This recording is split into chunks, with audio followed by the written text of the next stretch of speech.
J4 locked in. Tell me your thoughts on J4. J4 seems like pretty good. Like he can like play very up in like the enemy's faces, like both in their jungle and in their lanes. But it does require like that the jungle makes like very high success rate plays, right? Like we don't really like seeing like J4 falling behind like in all these aspects. Something I can see right now is that they have not taken the Vigor away yet from MZRY Blackfrost, which he's mainly known for like playing Olivia, but he definitely like has like some Vigor games in there. I mean, they're very similar champions. We'll see if you predicted this last pick as they're cutting down 10 seconds on the clock. This similar, you just really farm up until you get 2 items, and then you just honestly you put out more DPS than the Jinx. But it's gonna be Lux, which is a comfort for Black Frost. We haven't seen it a lot, but he played it very early on during regular season. Orianna almost instant lock. Tell me about that. I'm sorry, can you repeat that? The Orianna was locked in so fast. What are your thoughts on that? I feel like she's been like pretty good like throughout like the season and also like in pro play currently she's able to win like a lot of lanes, go even. Also like scales really good, controls like the area of the fights. What we do see from blue team though is that they don't really have like a good reliable access currently to their backline, right? But what we do have is Lux that might be able to just like push waves and then later on try to get there to the fight first, control the area, make sure like Ori doesn't get like a very good like ball positioning. It definitely is very helpful because for the team MZRY, their AD carry is so strong. So that Lux getting push is going to mean that the mid laner can roam down and help out get a lead in bot lane. However, InfernoWolf's team comp is terrifying. You have the J4 with the Orianna ball combo along with the Sivir. So even the little bit of dive you have with the Viego, you're jumping onto an AD carry that has movement speed and a spell shield for herself. It's going to be a really difficult time to kill that Sivir. We were talking a little bit there about drafts, so to run it down, Jax, Rumble, Darius, and Malphite.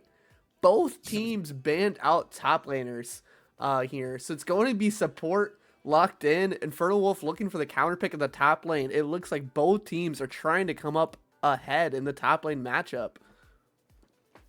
It looks like red team could have like a really good Aatrox R5 right here. Like very easy for him to get the resets. We all like the forward movement that like red team comp like shows us so far. Like they can easily have like Jarvan Ori like very easily like get a reset for the Aatrox to like go crazy, but also like the Nautilus single target pick. I love that you bring that up. The Aatrox is a comfort pick for Juka. This guy has been playing it. Oh wait, that's the wrong team. Yeah, Aatrox is still on the table here for Juka. Ornn locked in for MZRY, so really going for that front to back team comp. Going to try to get this Jinx ahead, but we'll have to see just how good of a top lane matchup a Juka gets here.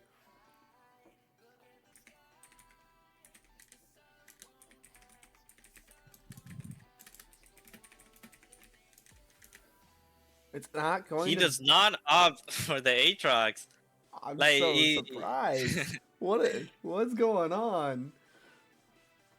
it is my impression that like Aatrox versus Ornn is very Aatrox favorite with like his passive like the lane feels kind of unplayable for Ornn and like he does not have enough damage to just kill him immediately. So seeing the Olaf like maybe they're trying to use a little bit of the movement speed provided by Sivir and Orianna so that he can ignore all the CC from the enemy team and just kill them that way. Like looking at it, blue team does not have a very great front line, but they do have like tools like Renata R and Lux Q that's gonna be ignored by Olaf once they're in team fights later on in the game. Yeah, it's really interesting. I would love to. I would be terrified to be trapped in a J4 cataclysm with an Olaf just whacking you down. Terrifying. Yeah, looking a little bit in chat, it looks like we just have a little bit of MZRY fan base coming on here. So we'll put that as chat's prediction for this game. I'll look in the chat. These two drafts, though, I really prefer to have InfernoWolf's eSports draft here. You got the counter pick on top, and if you get to late game, you have one of the hardest scaling carries and the J4 how in the world Shockwave combo, which is gonna be nasty during team fights. I will say though that the one advantage that blue team has is that they have the tools to like try to get the resets for both the Ying and the Jing. So that could be like a very easy team fight win condition that blue team is gonna be playing for. Of course, they just have to be careful about like getting engaged on and like not being able to accomplish any of these goals. And I know how strong Jinx is. It's been just running away with games in this league during playoffs. But sincerely, who does Jinx get a reset off on? Olaf will be live streaming during the fight. She's not gonna get access to Orianna or Sivir, and if you get close enough to J4 to be hitting him, he's just gonna dunk on you.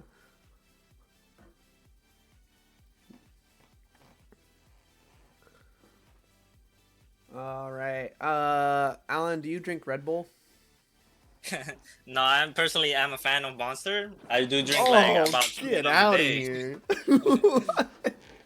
Oh, we're like rivals. Do you have a Monster with you? I do. All right. For anybody else listening, cheers! Raid your energy drink into the air. We're gonna go to spectators delay, and we'll see you on the other side.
little bit.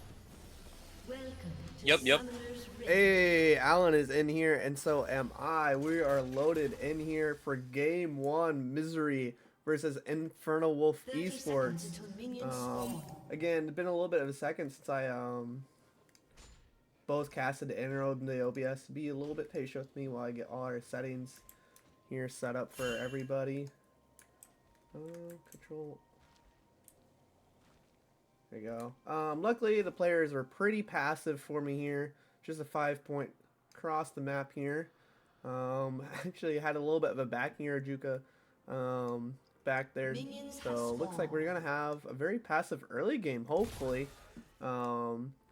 Again, it sounds like the chat favorites for this game are going to be MZRY, but I have to put my money on the J4 Super Ball dunk on people combo to run away with this game.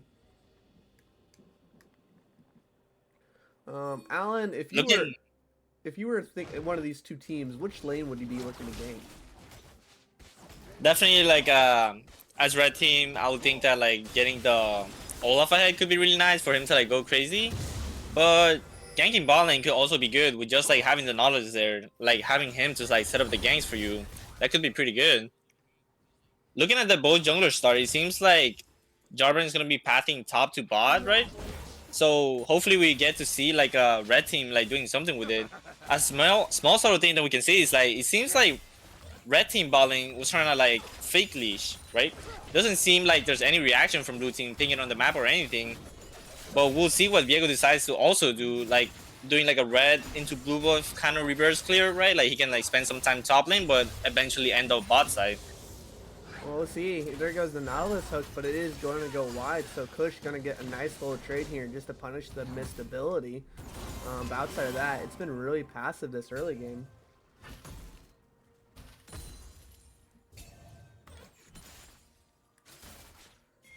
Oh, look at this sneaky invade here by Ajuka. He's going to spot out that there are no camps here. Didn't spot Cruel out though, so they don't know where this Viego is yet on the map.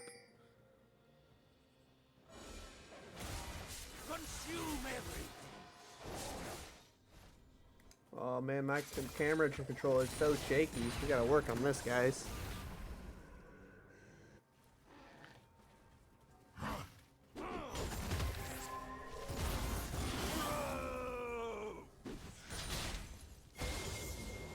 We have some pings coming down. Looks like we might have our first chance for junglers to meet here over the Scuttle Crab. We're going to see who spots who first. Black Frost is going to be moving down though. They have push in both bot and mid, so King Kubaya is going to have to be running out of here. Scuttle Crab is going to go over to Cruel. It seems like Inferno eSports is trying to like slow down things a little bit. They're not like very active in contesting push in any of their lanes. They're just letting Viego get both of these Scuttle Crabs, but it does seem that like Jarvan is opting for more efficient paths, already like resetting all of his camps.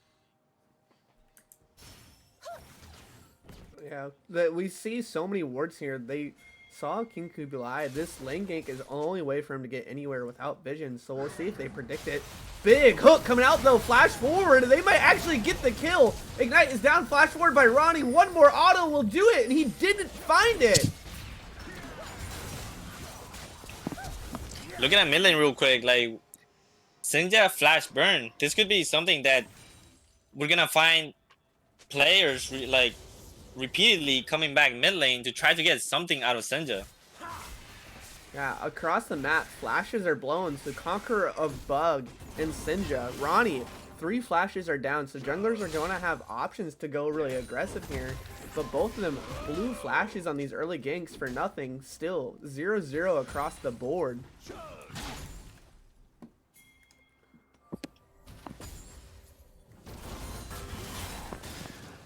Looking at the side of the map, it looks like blue team bot lane has not reset yet, and with this small tempo advantage that red team is gonna have, we'll see if they're gonna be able to get the dragon as soon as they get the next wave pushed out.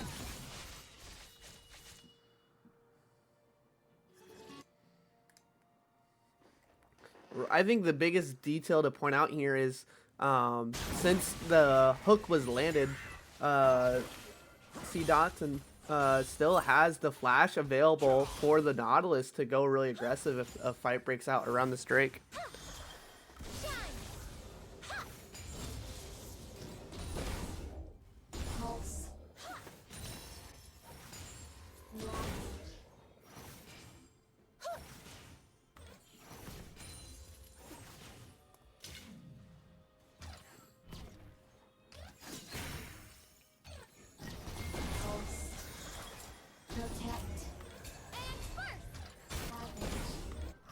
Seems like Inferno eSports had like chosen the slower option. They just decided to freeze the bot lane wave for a little bit, and now they're trying to get the J4 to gank again on the flash list. Renata Glass potentially. Yeah, a lot of respect being played here by the bot lane, but still the hook lands! C Dotton has been popping off this game so far, but still just not being able to find the kill for it. We'll see if that is just them starting up the Drake. Sinja tried to roam over, but is going to run into Black Frost here. Looping around, King Kublai could be looking for Mord here. Going to spot Cruel out in the bush. The wave crashes and everybody's walking away. It looks like it's going to be Drake on the table though. Big thing, Sinja has the shockwave available, so if a fight breaks out, they have the advantage here. Looks like it's just going to be given over respectfully.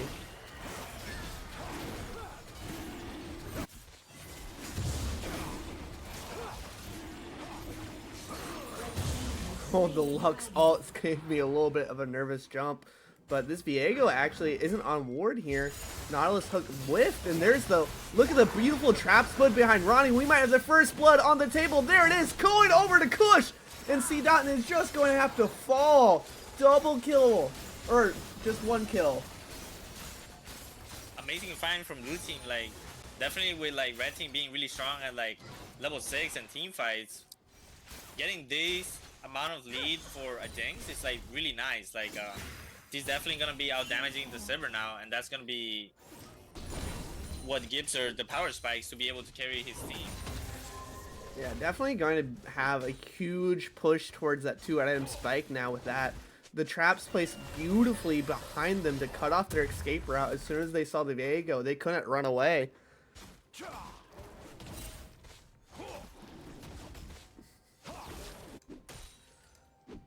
In the top lane, a little bit of just continuing to be peaceful. We have the Bramble Vest finish for Anarchist, so there's just not going to be a lot happening up there. Sinja does not have his flash available yet, so he is going to go down here. This should end up in a very free Herald for blue team. This does not seem like Nautilus wanted to contest at all, choosing to pass straight to bot lane. Yeah, big play there in the mid lane. Going to help them secure the first Drift Herald since they did lose the first Drake. 3-0. Strong start here from MZRY across the board. Just lots of coordinated plays.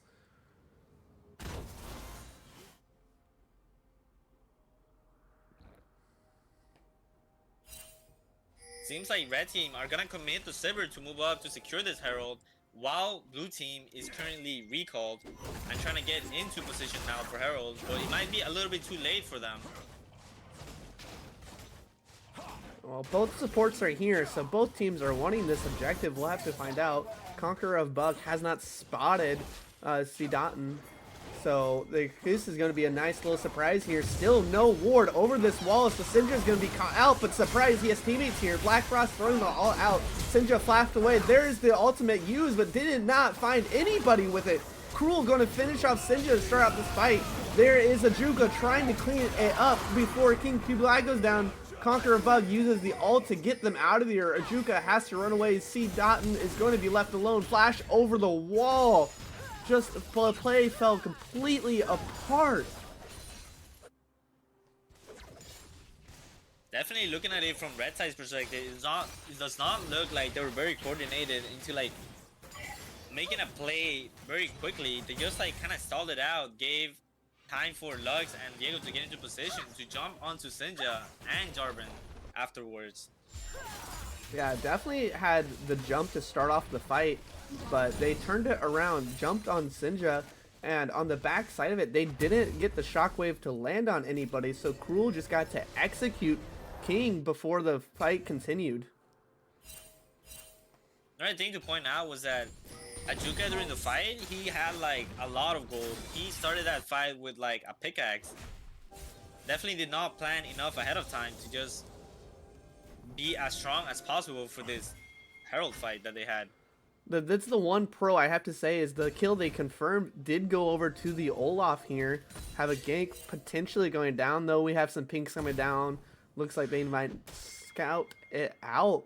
But still, that first kill going over Olaf, Anarchist might be throwing that away, but we have Ghost pop for the Jinx. Looks like they're just going to try to run down Ronnie, flash away. And there's the Nautilus hook. They're trying to finish this up, but flash under tower and the last rocket doesn't close the distance. Definitely very close, but we can see how the early kill that Jinx got is like they're making it work currently, as now like Silver's gonna lose another wave, potentially another plate, and Jinx just keeps getting stronger and stronger. Yeah, we're approaching the 30 CS difference here in the bot lane. You can see how that translates to items. Has the Berserker boots. And just a side note, they're backing now, so we'll see if this is mythic finished for the Jinx. Oh, just barely, not yet. Oh no, Juka gone a bit heavy, but this is fine. Olaf thrives when he's under 25% health.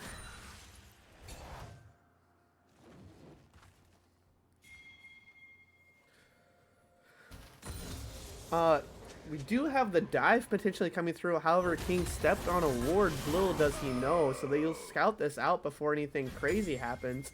He might be here just to help Ajuka crash this wave so he can get his recall. Actually going to drop the eye. It looks like InfernoWolf really is leaning heavy into this Olaf to be the carry in this mid game. Trading over Drake just to make this play happen. Unfortunately though, it does seem like most of the gold went to Jarvan, and it does not look like Olaf got any plate gold out of that. Even scarier, Anarchist held them off on the 2v1. So it is a free Drake just going over to MZRY for having the objective set up. Another thing to point out is that I would love to see like Lux starting to move down bot lane the moment she spotted Olaf and Jarvan topside for a potential 4-man dive onto bot lane that could seal the deal and just like spike blue team into like a faster tempo game where they're pushing their leads and like getting even more turrets. Yeah, the name of the game here around 10 to 15 minutes is grab the tower plates before they're gone.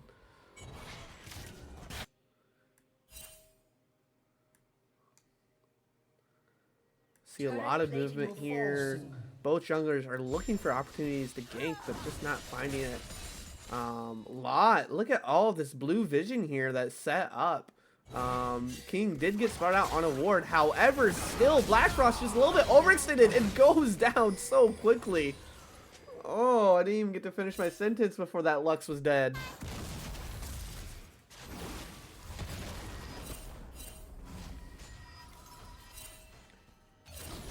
I don't know if anybody else is seeing this on stream. I'm curious if you're seeing it. Alan, are you seeing weird numbers pop up for damage output? Yeah, I mostly see it like with the Jarvan Force Terrain. It like looks kind of weird a little bit. Just 1,000, 1,000, 1,000. Yeah. Oh man, there it is. 14 minutes, first tower is down, and all the gold went into a Jinx's pocket. MZRY is online here tonight in game 1.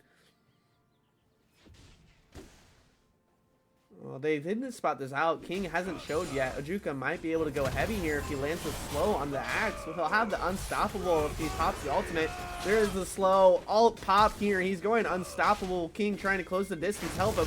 Does he even need it though? The Olaf goes farther. Flash away before Viego gets the ultimate off. They're going to run away with this kill. King trying to trade it back. Conqueror is proc for Cruel though.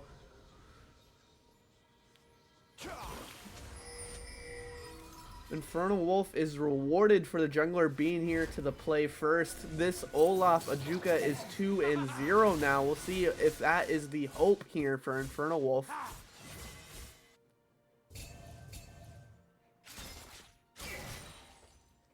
If you were an InfernoWolf and in this position, you know, you're down gold in every lane, but you have this Olaf with a lead, what would you be doing? I would say that my expectation for Inferno though would have been that Olaf lead. I would have preferred it to be bigger, like in the early levels, because like now at a later point in the game where we're spending so much in top lane, like the Rift Herald, the Jarvan hovers, and all of that, like it's slowing down the rest of the map. So I do not expect Olaf lead to be big enough to just run through blue team's backline. Yeah, and especially if you run... Oh, Ornn is sounded Cruel here, but he misses on the horn.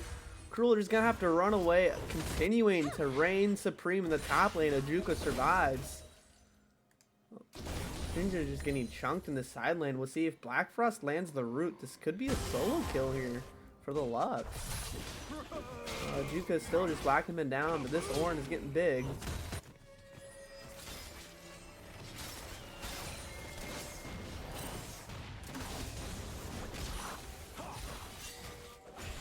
Great vision control here by Conqueror of Bug. This J4 has been spotted out every time he's been the one trying to close the distance onto Jinx.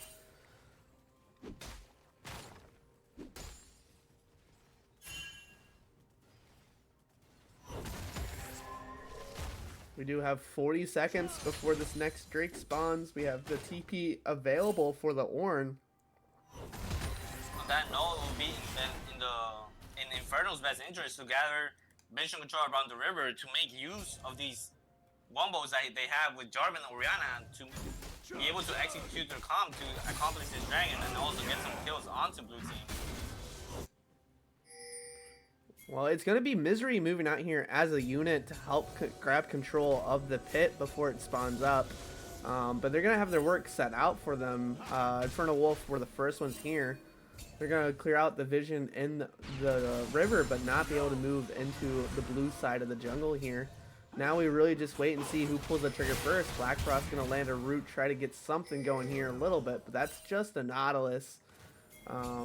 They're on vision, and I don't know if InfernoWolf realize it. It's a King trying to close the distance, find Kush. We have a flash available for the J4 if he wanted to go for the Cataclysm Shockwave combo. We'll see what happens here. Ronnie is cut off from his team, though, clearing the mid-wave pool. It looks like it's going to be InfernoWolf first into the pit. It looks like they're going to decide to start it up. Cruel going into the invisibility, trying to sneak here. Anarchist is still in the top lane, smoke pushing. We'll see how soon it takes for him to pull the trigger for the TP play if he decides to. We have pings coming down. It looks like they're going to give over the Drake. MZRY is rotating over to the Rift Herald. Again, they have Ornn split pushing in the top lane, so they're content giving this Drake away. Going to try and steal the Jinx rocket, but that's just crossing your fingers. Oh man, we're going to see a team fight on this other side of the map as InfernoWolf is moving over. They know what the call was. They're going to try to stop it. It's going to be Rift Herald going down. It is going to be smited away. Cool secures it. But C. Dotton is here, throws Nautilus hook out. It doesn't find anybody. King, again, has the flash available. There it is. Shockwave followed up. Conquer above, flash away though, and big ult coming out.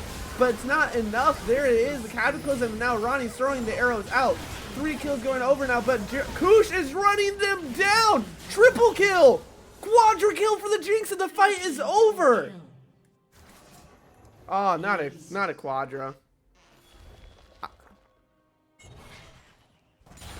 It looked pretty good for Inferno eSports at the beginning, but it seems like all this advantage that Jinx got with the solo bot lane turret and on that early kill, and just like the CS lead, is starting to show how much superior this Jinx has become. 4-0-3. Kush is huge here. Biggest thing with that team fight was King, when he flashed forward, he flashed onto Conqueror of Bugs, and then all 5 of them were right there, just eat the Renata all into their face. And even afterwards, when he popped the Cataclysm, it was Cataclysm onto Cruel. Jinx was still outside of it, just shooting from the back line.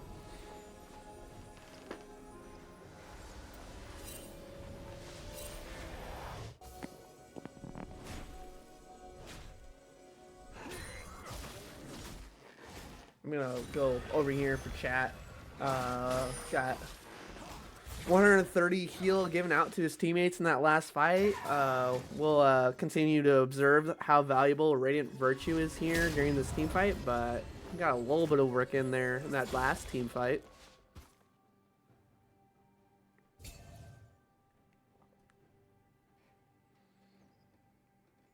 This game is not over by any means, though. InfernoWolf has the Drake lead, and it's only a 4K gold difference. Now 5K, just enough for maybe 1 or 2 items, but Sinja going to be caught out again. We'll see. There it is. It's just over for him. Lux ult finishing it off.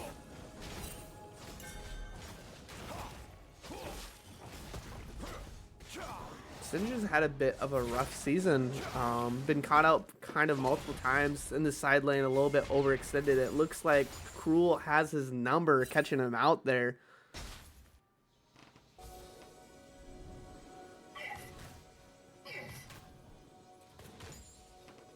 Red team definitely running out of options, like getting pushed through 3 different lanes with no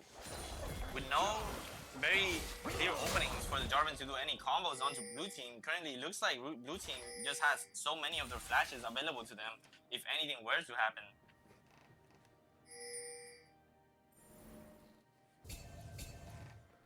Yeah, continue to have pings down, and just look at this. Look at this vision down here.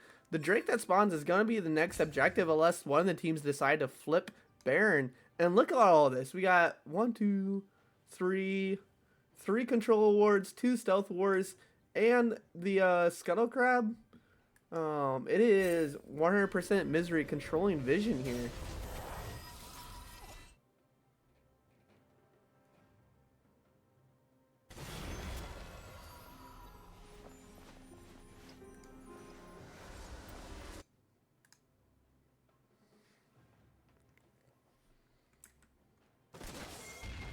We'll see. You might see a play come out here. King hovering around it. There it is. He's going for the chasm. It's just flashed away. And look at Conqueror Bugs pulls King back in, down to about half health now. Roddy took 1 rocket and it crit, already down to about 25% health. There's Nautilus ult. Ajuka has arrived here for the team fight too. The hook lands, but there is a big berserker from Conqueror Bugs. And Cruel is here, finishes off the first kill. Kush gonna finish off the second. There's second reset. The charge forward doesn't find the stun onto Ronnie. They're going to run this one away. Jinx just taking over the team fight, even when it's InfernoWolf eSports deciding we fight now. Now this is synergy.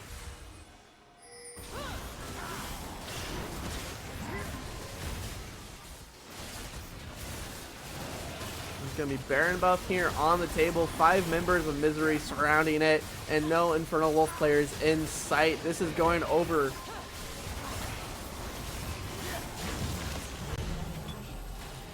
I wonder what Inferno eSports will do about this upcoming dragon. Will they try to get there first with their earlier response, or will they just give and then let blue team continue with their push afterwards?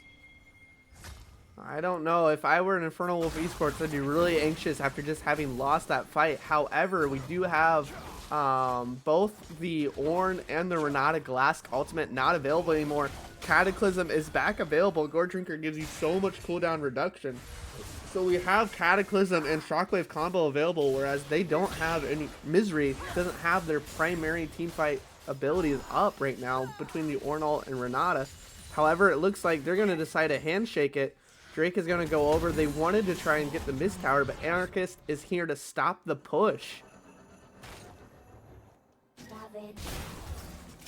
And chat is going crazy. MZRY all over the board here tonight in game 1. And we're going to have to see if they, InfernoWolf, they might already want to be thinking about game 2. What are you going to do differently? Because this did not look pretty.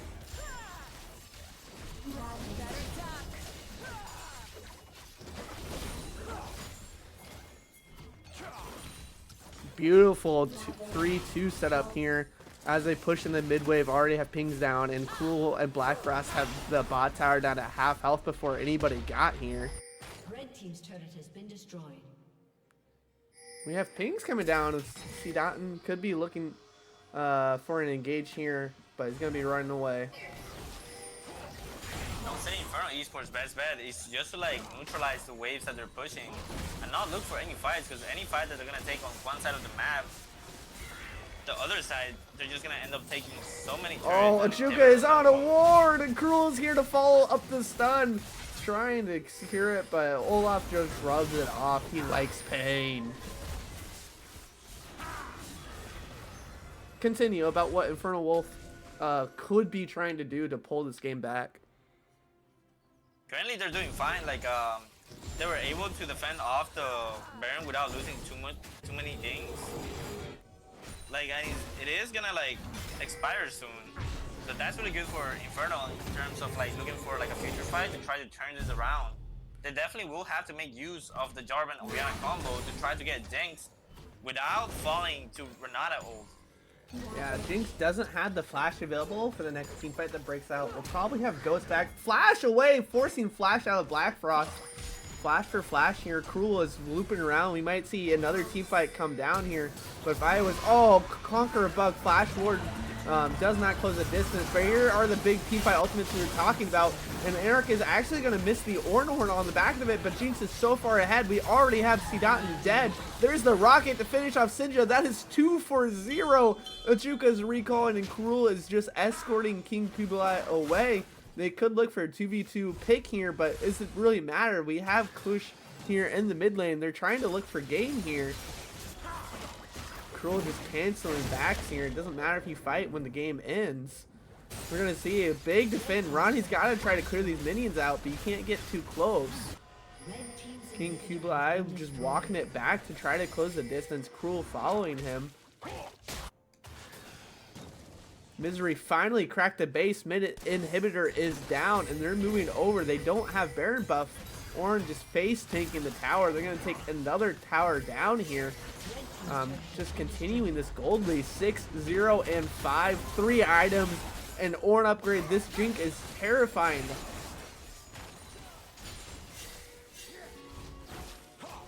Looking at it, it doesn't seem like MZRY is in a rush to end the game. It seems like they're just going to wait for the next Baron and try to use that to like win, absolutely just open their base and finish the game. Oh, Juka found it. We have a back cancel, and this is now a 4v5 fight. Cataclysm onto the Jinx, flashed away actually off of cooldown. And Ajuka running at it, trying to close the distance on the back end of it. Sinja trying to take down Cruel. He's going to be left alone. Ajuka is on a 1v3 trying to stall it out. Sidaten has the CC down.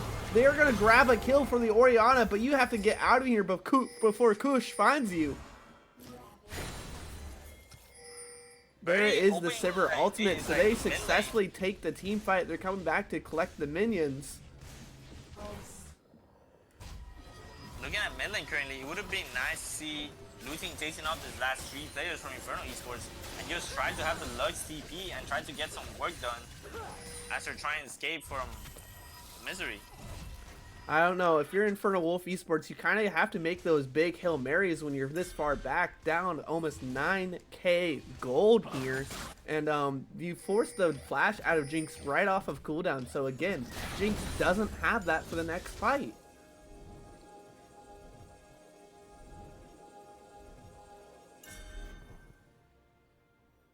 We did see in the fight though that Conqueror Bug had just finished his recall, so he was not present in the fight. He didn't have to waste anything.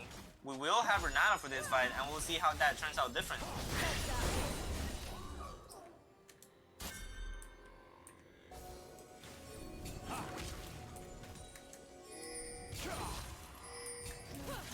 I don't remember how to pull game. Oh, big root here. Sidaten is down to about 5% health just from the Lux alone. There's a, oh, the Jinx rocket from downtown. This is 4v5 now, and there's a 3-man Cataclysm. We didn't see the ultimate come out though from Sinja to follow that up, and now Jinx has arrived to clean up the fight, but that is going to be 1 down, and Kush is dead. Fight rages. Ajuka just wailing on this Ornn here, not recovering very much health on it. Black Frost gonna grab another kill on the back end of it. It's gonna be Ronnie's world going down. There's neither AD carry is life in this fight. It's a 2v2 here, and Ajuka is really low. He's gonna go down. Ornn finally at the point that he wins the fight too, and sniped from downtown. Black Frost grabs another kill. Definitely looked very promising for Inferno eSports, picking off the Jinx initially, and then Ornn being so far away from the fight, they were able to do a lot of initial stuff, but then just with the Renata ult, they almost lost all of their health bars. I was not like ready for a fight to break out, but as soon as that Jinx Rock landed, they pulled the trigger, and it was actually too soon. Again, Kush sent that out. He wasn't at the fight yet. As soon as he arrived at the fight, it was King Kublai jumped on him. There's the shockwave combo. It did kill off the Jinx, but after that, they didn't have any gas to finish off the fight. They're gonna start up Baron here for MZRY here, and there's no vision set up. They just can't even approach the pit. So this is gonna go over for free here for MZRY.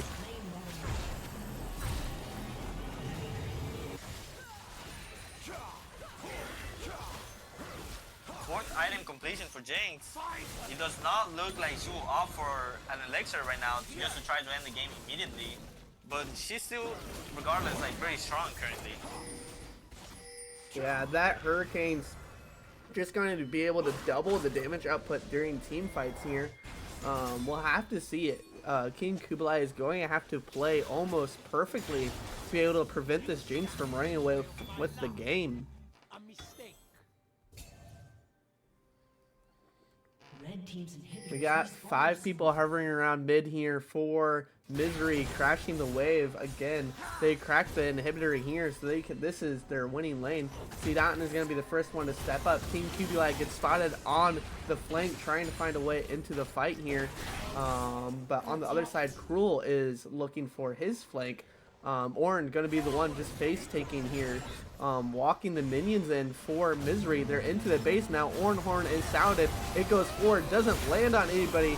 Ajuka still here. Ronnie Roll pops the server ultimate. They're trying to fight here. Ajuka is trying to frontline, but just not being poked away. And there comes some more damage here from the Jinx from downtown. Seadotten is down about 50% health. There it is Ford, but that's not Jinx. That's not the person you want. It's going to be King going down first in this team fight. Ajuka down to 25% health, and Cruel goes forward. Seadotten lands the hook. But again, Jinx from the back line. Nails down 2 more. Triple kill for the Jinx. And into the stopwatch, Sinja goes. And there's Kush to finish it up. This game is going to over for MZRY. Kush is crazy with the quadra kill to finish it out. Amazing performance from MZRY. I would love to see Inferno eSports next game. Just think about bringing out Ajuka's best champion, the Aatrox, and also to see like bot lane adapt in a way where they don't give a Jinx an early kill that would just translate into like very easy team fights for the blue team when red team has like all this like wombo combo type of team composition. Yeah, as much Wombo combo as InfernoWolf eSports had, they just couldn't close the distance with the gold lead that was generated so early on a Jinx. You don't want to give that gold away so early. All right, I am going to take a little bit of time here to catch my breath and get game 2 overlay set up here. So I'm going to throw you guys over to some dubstep.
I was muted. All right, we are all set up here for our second draft here.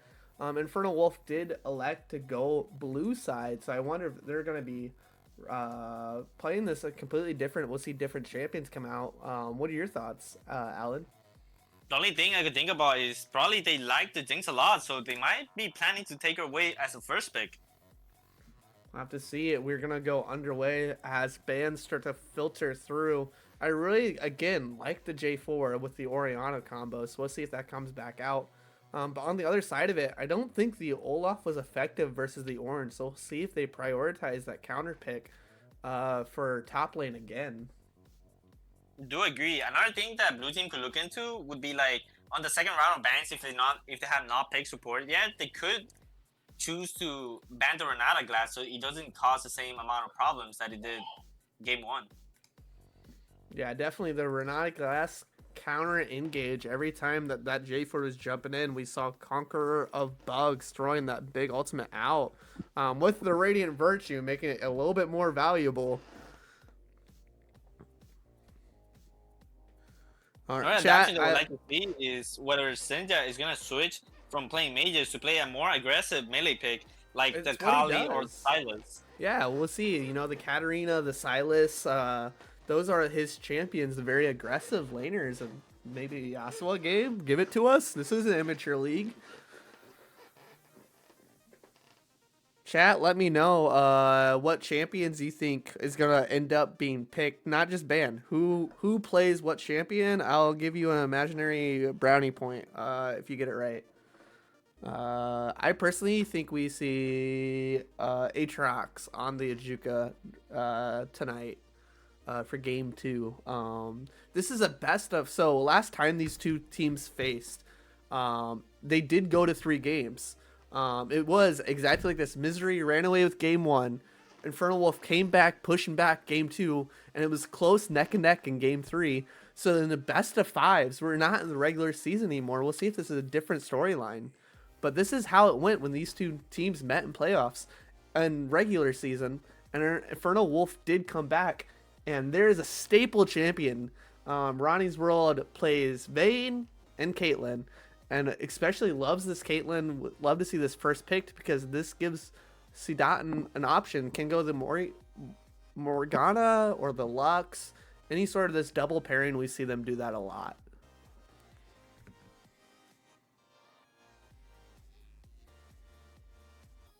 A previous comment that they did play on the Inferno eSports versus Goon Squad White Series was a Kate Lux, so I'm expecting them to pick that, try to take it away from MZRY's mid laner.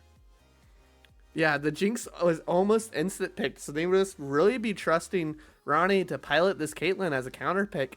And there's the J4 taken away from InfernoWolf eSports. That was kind of the only way InfernoWolf was trying to get access to that Jinx. So this draft is going to have to get really creative for them.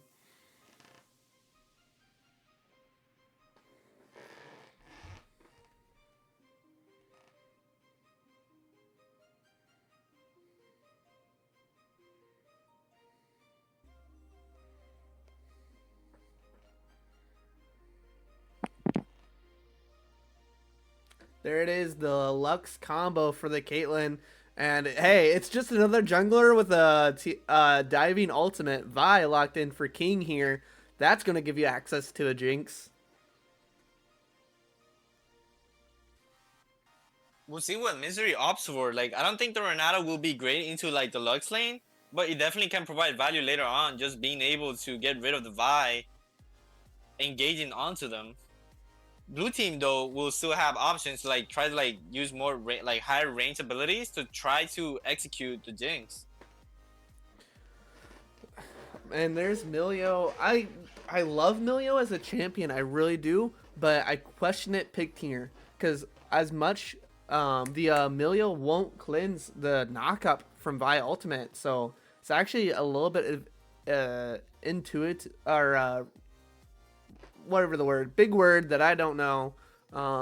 Question in chat, what were the bans? It was identical here, the Briar, the Volibear, the Anivia. Taking Anivia away from Black Frost. Are we going to see Malphite coming out here for top lane bans again? Guys, don't do this to me. Will this be again the 4 top lane ban? Yeah, I think it's coming. It's coming. There's the Malphite. I don't remember. Or okay, they changed it up. It's still 4 top, but you don't get Ornn anymore. They And this, will be leaving Gax open this time, though. I like this situation a lot for an InfernoWolf eSports because either Sinja or Ajuka are going to get a counter pick for their solo lane. You have Vi to gank you, get you ahead, so they're going to have at least one solo lane to pressure and get a lead in. But it's going to be MZRY Anarchist, who was playing passive last game. Not anymore. He picks the Olaf for himself. Literally the same concept. Like, he's gonna be able to ignore the Vi, the Lux, and the Caitlyn traps to try to get onto them and do some work. Yeah, they're going to need to draft some disengage here, or else this Olaf will run down team fights. On top of that, you have the Milio just right there following you with the shields to give you even more movement speed. Looks like the comfort counter pick for Ajuka is going to be Renekton. So Renekton into Olaf. We'll have to keep an eye on how that top lane matchup goes. And Sinja gets to his choice out of the mid lane pool, who he wants to blind.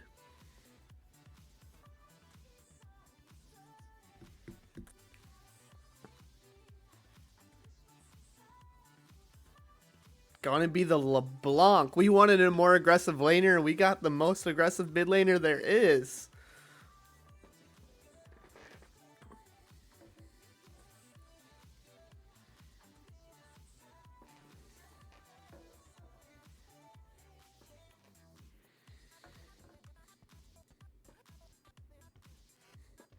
Ooh, I don't know. I have no experience with this. Do you what can I expect from Vex versus LeBlanc? I would say that she can neutralize her pretty well while also being the one that will be more useful in the fights. But certainly with a lead, right, and the extra jungle pressure that we can get from Vi on the 2v2s, that could turn out really well for Sinja to try to get a snowball going on so that he can pop the Jinx later in fights. It will still be difficult though because of the Milio, but he will have other people joining in with him trying to shut down the Jinx in these team fights. Really interesting draft coming out here from both teams. You can tell that InfernoWolf Esports is looking to play that early to mid game to get a gold lead. It doesn't matter who you have it on. A Renekton with a gold lead, a LeBlanc with a gold lead, a Caitlyn with a gold lead will run away with the game. However, on the other side of it, if you go completely neutral, MZRY has such a strong 5v5 team comp to control objectives.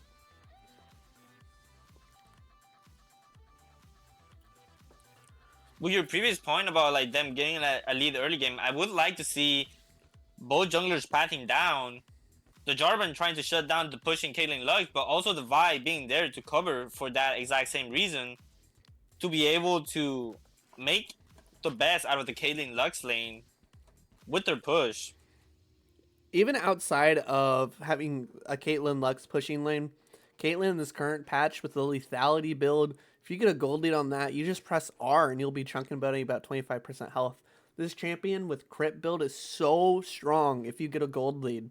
So I'll be keeping my eye out there, seeing if Ronnie can get a gold lead, and once he does, if he can run over this game. I always see a lot in chat. Chat seem to just be a bunch of MZRY fans here. Blue side, lethality is dead. Nah, lethality is here. It's here and it's here to stay for forever. Just call it armor pin. Let's be honest.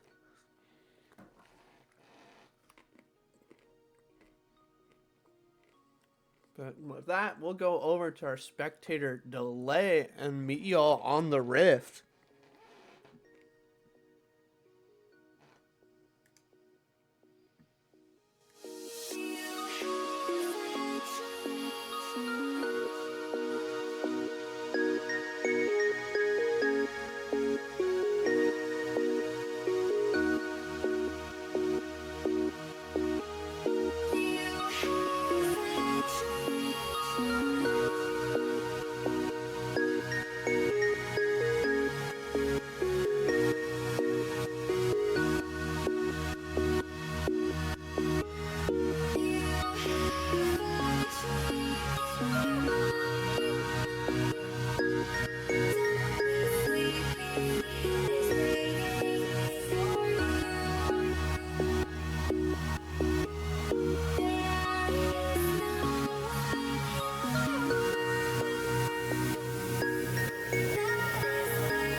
Alrighty, we are back after a bathroom break for the player. So if you did not go during intermission, that was your fault.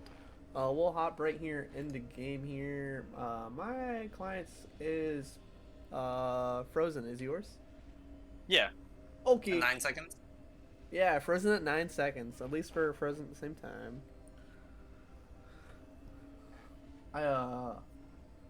Who do you give best skin to in this game?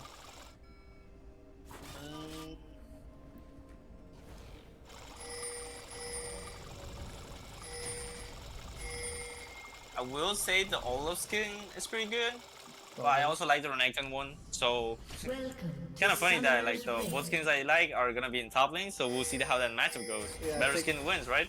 Better skin wins. I love it. 30 seconds until minions. Are you at 39 right now? Seconds? I'm at 40, 41. Alright. Look how organized we are. Alan, I've enjoyed casting with you. It's been a delight. I feel like I've been able to bounce off you really well here tonight. Chat, give a shout out to Alan. This is his first cast here in /all community.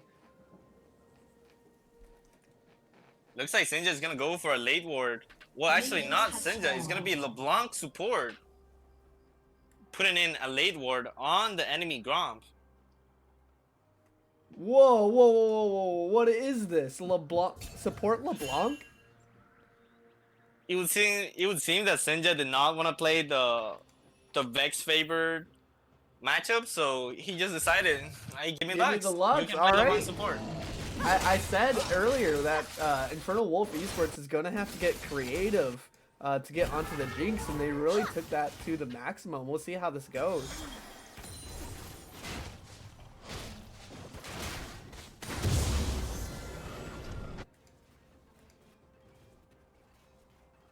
Man, look at minions doing 12 damage. Putting in the work. We'll see big first fight coming out here. The support low-key not being able to out DPS a Jinx, so a little bit of a rough start. We know at the level 2 spike it'll be able to really do some damage when I have the mark to be able to prop it. In the meantime, trading in the top lane, just as Olaf always does, he's going to fight you as soon as he gets in the lane. And then both mid laners just clearing the minions.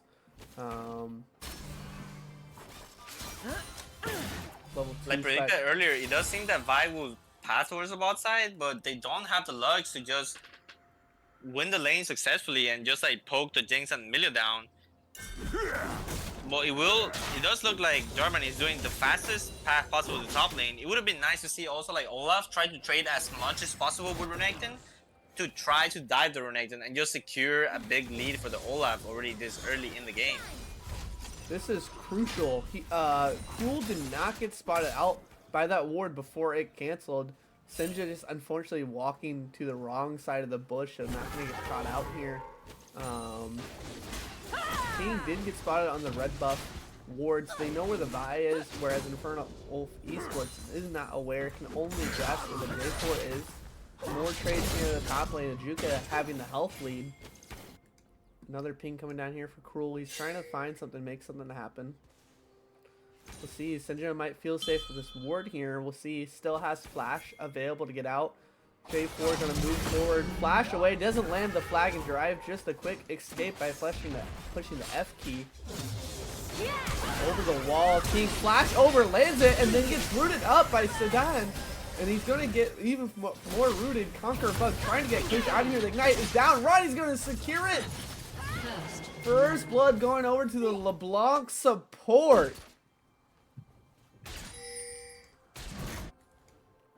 With all of this happening in 4 minutes, we'll see. I'm hoping to see the Vi re-ganking bot lane, try to extend the lead that Blue Team currently got, but also have an eye on the Jarvan, further punishing Sinja for not having his flash. Seems like Renekton did a misclick. He missed his W, uses empowered triple auto attack on a minion. Anarchist immediately punishes it, does not have to waste his flash of his own. Looking pretty good. Yeah, Anarchist must be feeling pretty comfortable. He did get the recall off, so he had the item advantage up here.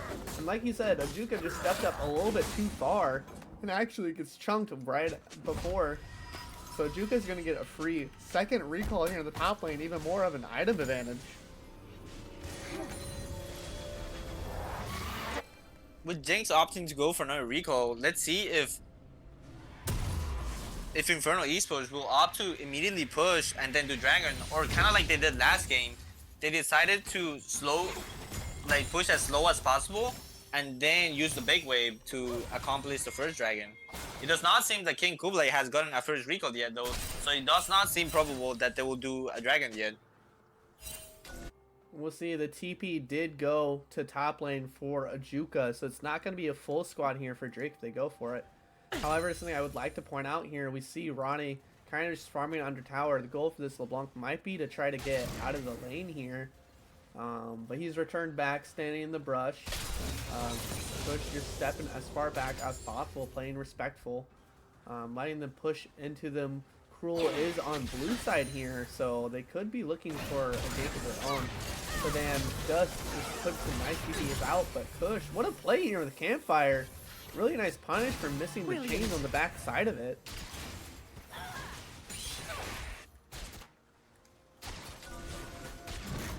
Jarvan sneaks into control where it does not.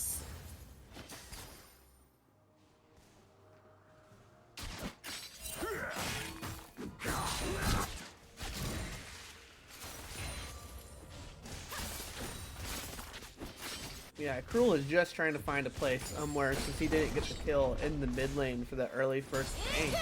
And there's Senja just clearing out the wave, so it looks like they really want to get priority on the first Drake here. Big trade up here for Juka, but again, Olaf just going to lifesteal it back up here. Both top laners just brain taking it out. We do have a dive coming out here. Senja walking up. Conqueror Bug going to try to push him out of here. It's going to be Black Frost wrapping around. Has the level 6, and there it comes. Fear is now down. Senja down about 25% health. And it's going to be Kush to grab the first kill of the game. King Kublai comes over the tower. Conqueror Bug flash away, and now King is all alone. Sedan and Ronnie are here. But again, King is over the wall, just taking bullets to the face. Cruel goes down to about 5% health, but doesn't finish the kill. Black Frost secures the kill on the LeBlanc. Now Ronnie is just running away. And there's a reset there. Doesn't find it though for Black Frost. In the meantime, Anarchist is going to grab his solo kill in the top lane.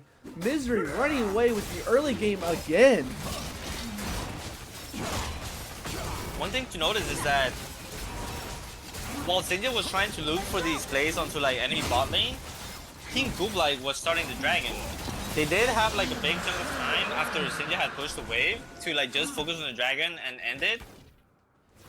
With also like Jarvan being topside, but they do not seem to be on the same page, doing two different things: hitting the Dragon, but at the same time trying to like do some damage to MZRY's bot lane under turret. Yeah, one person wanted to dive and the other one wanted Drake. Oh, nice flash away at the last second by Black Frost to not give Senja the kill.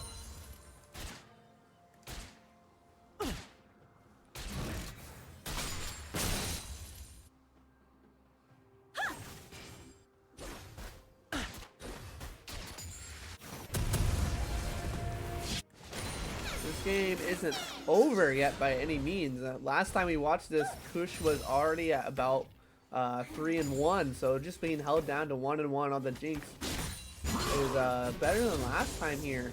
And they got the counter pick here for Juka here. Unfortunately, did give over that first blood kill. So we'll have to see what they decided to do differently here. Ronnie is collecting lots of gold here, grabbing another tower plating with this pushing lane. Well, big 2v2 fight coming out of here. Anarchist just gonna press the ultimate and walk it out. Senja doesn't land it on the back side, just down to about 1 hit point.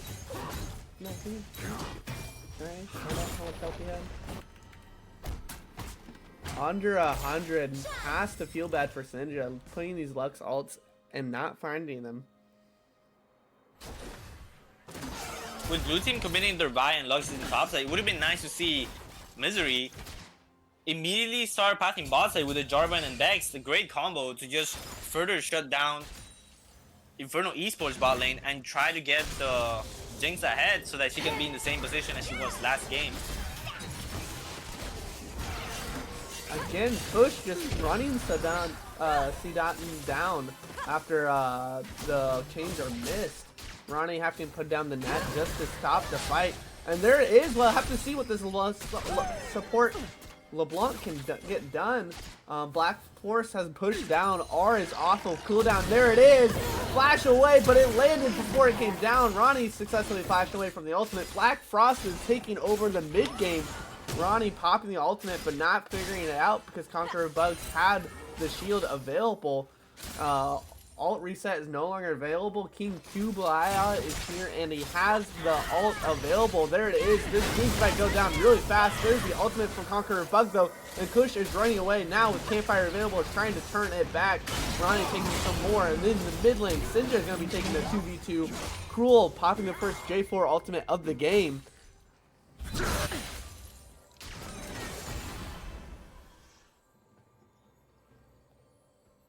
Current difference I can see currently is that Anarchist is not opting for the same build as Juka went on Olaf. Anarchist is opting for a higher AD, higher lifesteal abilities, items with Ravenous Hydra, while Ajuka did go with the Stride Breaker on game 1.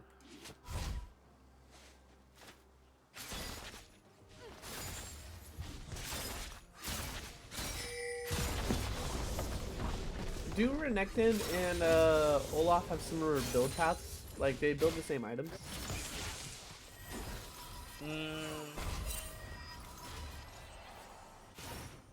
I wouldn't say so. I would say that Olaf wants like a little bit more movement speed to get on top of his enemies, but Renekton will want like more like team fighting items like Cirrus Gauge.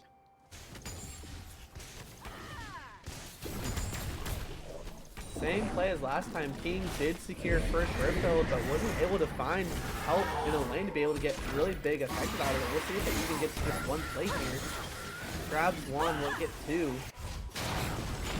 I think Shelly got it on the last swing.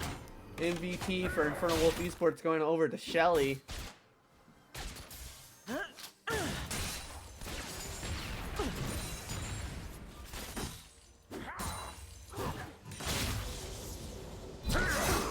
I love watching this top lane matchup. Olaf just throwing out the axes off of cooldown, and Ajuka just collecting waves underneath tower. Both these people are just drain tanks.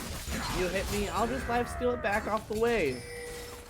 We have a lot of setup coming up here. Drake spawning in 15 seconds. Conqueror of Bug and Clue already in the river, ready for this Drake to spawn.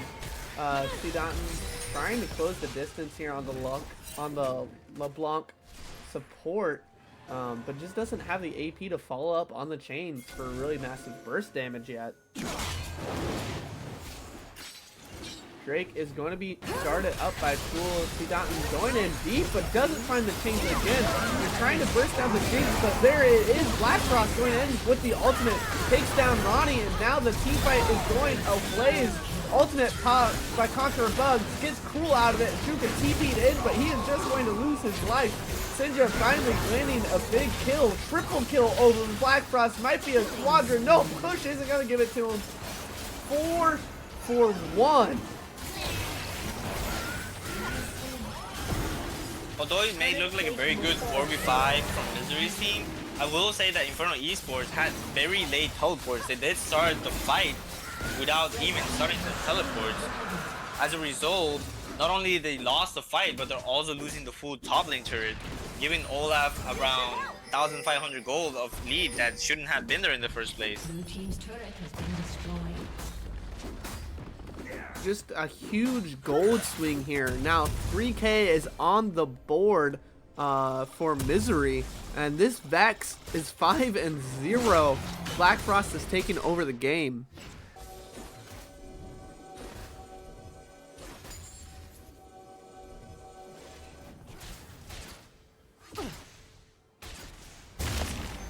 Seadotten again trying just to make something happen here on the Blanc, leaving Ronnie alone, and Cruel spotted him out.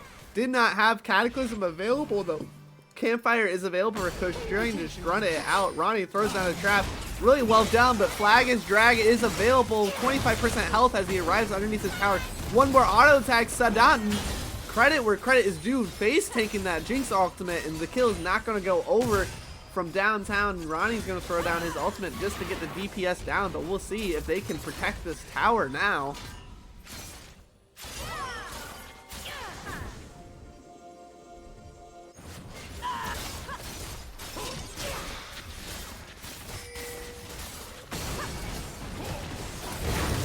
Lunk trying to put stuff. King coming down. Big shutdown in the mid lane. King grabbing a 500 gold shutdown while everybody is down partying in bot lane. They're gonna secure the tower. I spoke way too soon. I apologize.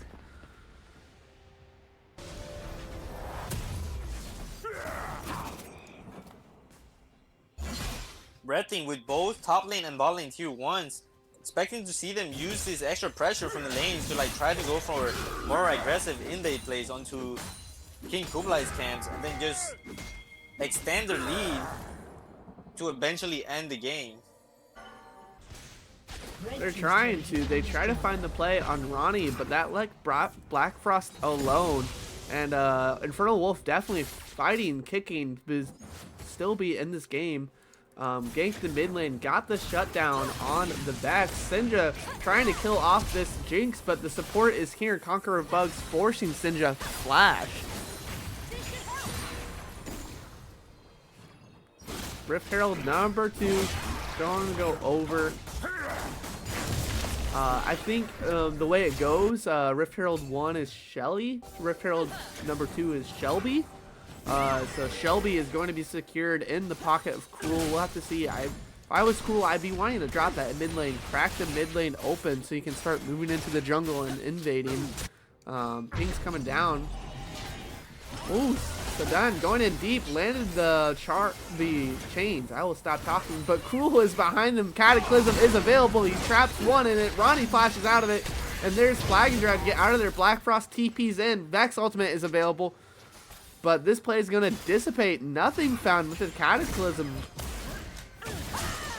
Oh, King coming in. There's the ultimate number 2. Black Frost lands the ult onto Syndra, trying to save this fight, but there is his jungler. Double kill for Syndra. InfernoWolf is flipping this game over. They're coming back. So then, flashing forward, they want the play to continue and trying to find the distance, but he's going to take a tower shot. Flag and Drag is going to kill him off, and now Running is backing it up, but he has this jungler here to help him out. This fight, I don't know if they can 2v3 this.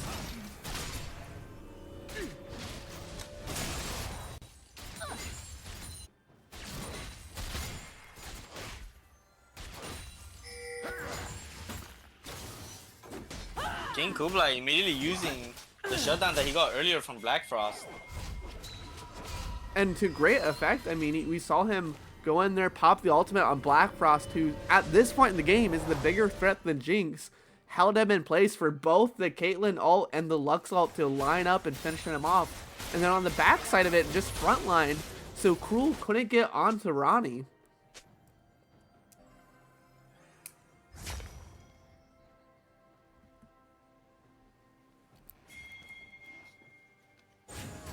Drake going to be spawning up here in 25 seconds. Both teams have moved up here. Supports are trying to get vision controlled here, but it's going to be actually MZRY here first with the vision control here. Got 1, 2, 3 stealth wards set up, already using it to clear out, but 2 wards on the pit. They didn't get all of it. Leprifying Sadan going in really deep, not finding anything though. Sinja getting the root, doesn't follow it up with the ultimate. Looks like King trying to get something started up onto this Olaf. It's going to be a 4v5 here. Juka has the TP available. They go for something, but big damage outlaid. Sinja put Conqueror of Bugs down to 25% health before the fight starts, but with no Lux ult, it feels like MZRY is confident enough. They pull the trigger. Juka TP here in the bot lane. They're going to have a team fight start up. It's going to be Caitlyn on the back side of it. Cruel going down first. And now Olaf is in the backline, but he's hitting the support. Don't be fooled. Achuka throws him down front to back, and InfernoWolf eSports is running away with it.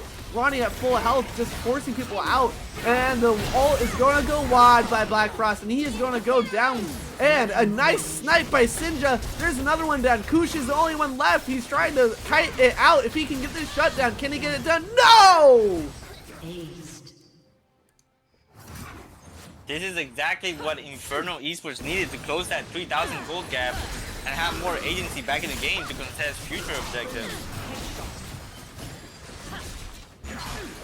And it's almost like they were distracted, displaced, deceived by the LeBlanc support. And Arcus went in deep, but he was just diving the LeBlanc, letting Ronnie free hit him in the back line of it.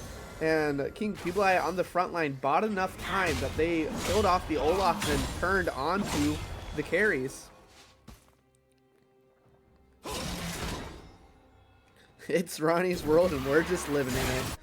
We'll see. His Caitlyn very effective this game. We'll see if he's able to translate it to a win here in game 2. Definitely a little bit different contesting this for the AD carry role. We do have Shirley, Shelby, whatever you want to call it. It's going to be taking down this tower. And there's Cataclysm, both locked into it. Ronnie having to use the net to get over the wall, but now down to about 12% health. Pink is here, going in deep onto the Jinx, and he's alone in the backline. Ajuka is here, helping him out, frontlining for his carry. And Ronnie's putting out the BB as King is going to secure the kill in the 1v3 onto Kush. And now Conqueror of Bugs has to run away, but that's a really big crocodile. That's going to be almost a full ace. Black Frost is nowhere to be found, and now they're going to secure the mid tower. InfernoWolf is running this game back over now. A 3k gold lead for him, and eyesights are set on the Baron.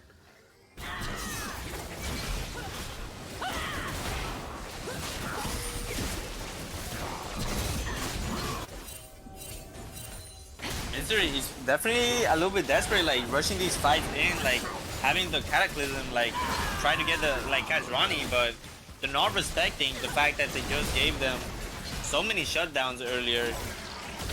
That just makes the fight way harder compared to game 1. Yeah, I didn't see it during pick and ban, but Ronnie using the net perfectly, even though Cruel caught him in the Cataclysm, he got out of it so easily that it almost seemed ineffective, and then Cruel is left alone in the front line just to face tank some crits.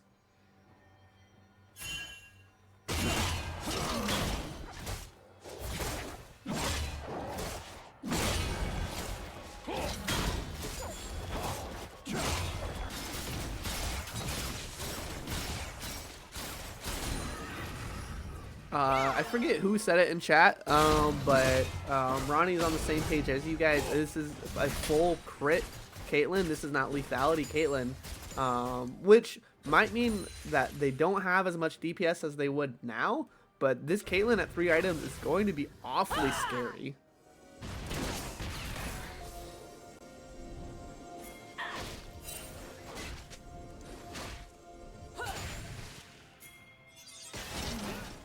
This LeBlanc support just trying to move around, trying to find vision, trying to find one of these squishy champions all alone. Just saying it, vision here, we're going to see if they pull the trigger to try and find a pick. Senja throwing the root out. Baron buff in the top lane for Ajuka, just crashing the waves into the Olaf though, so really effective MZRY holding off the Baron push. Mid tower is going to go down, but you really want to crack the base with the first Baron buff. We'll see. I don't know if they'll find the opportunity to. Just looking at blue team's current items, it does seem like jungle and ADC will have their second item completed already. Might be good for MZRY to watch out to not force a fight and then lose it, just like they did in the mid lane tier 2. Bit of a fight starting out here, but again, Olaf, look at that damage! Oh, ultimate number 1 goes through, ultimate number 2 goes through. They're not going to finish off the Olaf, but I was just flabbergasted. See Danton almost just bursting down an Olaf with no MR. You will see that MZRY is a little bit deceived by the 380 champions Renekton, Vi, and Caitlyn, causing them to play the Steelcats, but it just shows how much the LeBlanc is now like starting to shine a little bit more, like doing surprise damage to all of MZRY's team, especially because they were not able to secure the third dragon, which is a mountain dragon. We could have helped them a lot to mitigate some of this damage coming from the surprise LeBlanc support pick. Well, rinse and repeat. We have Drake spawning up in 15 seconds. And all of InfernoWolf eSports is here. All set up here. Gonna scroll out a little bit just so we can see it. 5 members here ready for this Drake to spawn. And nobody in sight for MZRY. So it looks like this decision might be to just give this objective away. Jinx already recalling to buy some items. They're definitely just giving this one away. It's not the third one, so you can just give this one away. Get your gold and try to get yourself back into this game.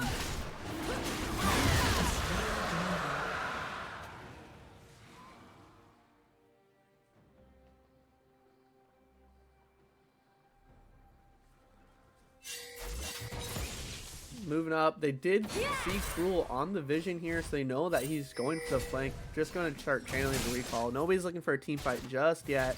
We'll have to see what happens in this side lane. Black Frost and Sinja both have been trying to nuke each other this whole game. Whatever the next team fight is gonna be, it's gonna be super interesting. Like, everyone in the map has all of their summoners. It's gonna be an amazing fight to watch. Oh, we didn't see it come out early, but then here onto the J4 also built the plated steel caps, so no MR here. This LeBlanc and Lux are really going to start hurting if you let them catch you out.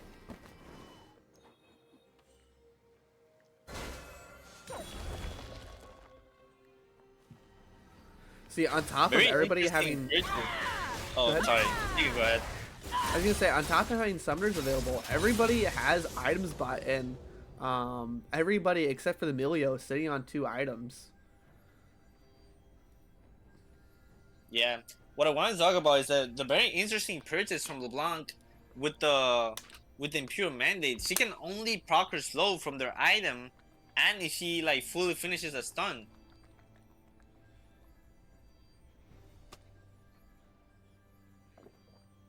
I don't know. He might be cooking, because you get bonus damage if the chain's complete.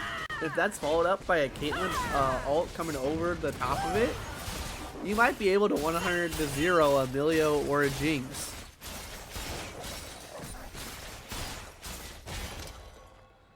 Definitely something to watch out for in the upcoming team fights. The classic game pause after the game pause. Did have some technical issues there, so I got a nice little pause there to collect our thoughts here. Chat, tell me who you have at this point, 26 minutes. The LeBlanc pick, I know y'all made fun of it, but it showed up here in game 2. Sinja with a nice little root here, playing the DPS out. Lux ult comes down. Last auto doesn't secure it, but sneaky LeBlanc coming in. Have some pings coming down. Gonna go over the wall. Is gonna get spotted out there, but that still just pushes Black Frost out of lane, and now they could be looking to crack another tower here for Inferno, trying to just continue pushing that gold lead. See that and put just zoning people off. Might know he's on vision, but either way can just jump onto this Milio. There goes the turret over. Just more gold for InfernoWolf, creating a bigger and bigger chasm here between the two teams.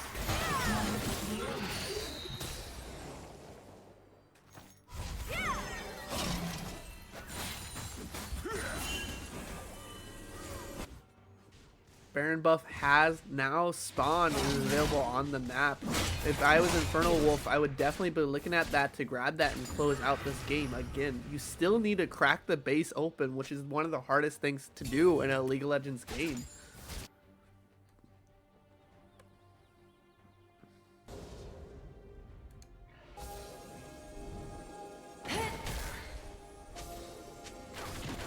Well, all 5 of them are here, and they're going to start clearing out the Vision King going over the wall. Duel up with this support here. They cleared up the Vision, so MZRY don't have Vision. They could be hitting it right now. They know they have to move in. They're moving in together as for Black Frost split pushing on the side of it. And Chuka going in onto the Milio. Does it! King Gublai with a punch closes it off. TP coming in by Black Frost, but his teammates are dead by the time he arrives. And Chuka still at 75% health is just going to run everybody out of here. I was gonna say before the fight happened, like, MZRY's in a pretty tough position. Like, currently, it looks like the only way they can win a fight is Jinx being able to kill the Renato slowly while not dying from the other threat starter within blue team.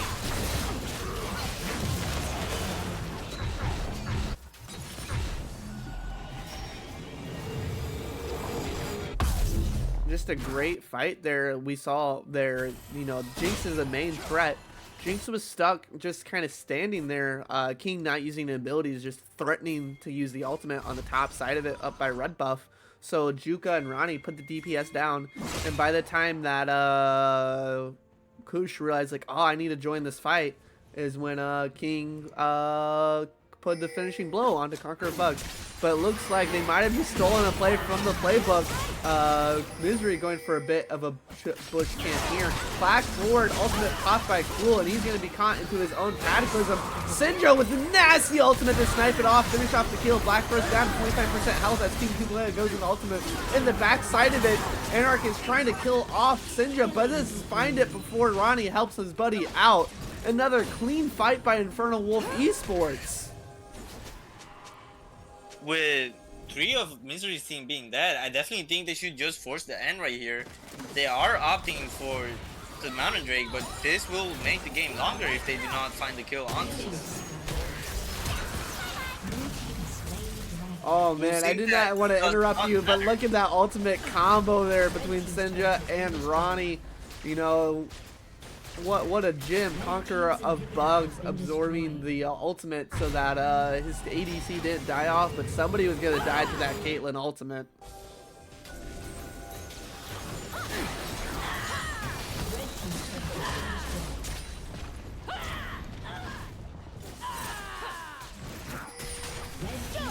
And then they did it. I said they needed to crack the base if they had any hope of continuing this lead, and they did it. 2 inhibitors are down now to about a 11k gold lead. That's going to be maybe a full item or 2 up in the next team fight. Baron buff going to be wearing off, but it was a successful push. You got 3 Mountain Drakes under your belt. This is looking really, really rough for MZRY to try to come back from this.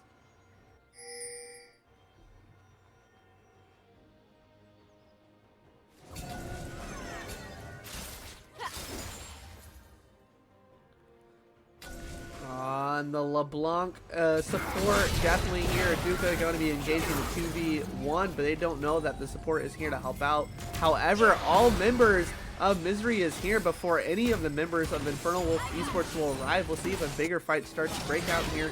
Both Cruel starting to frontline here, but Sinja with another beautiful backline snipe. Black Frost already down to about 25% health before the fight even starts.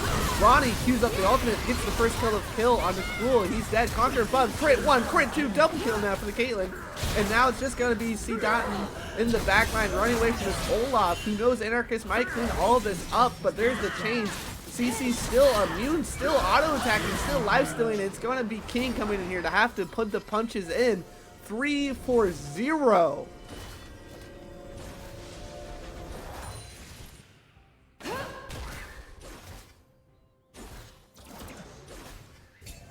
Red team's turret has been destroyed.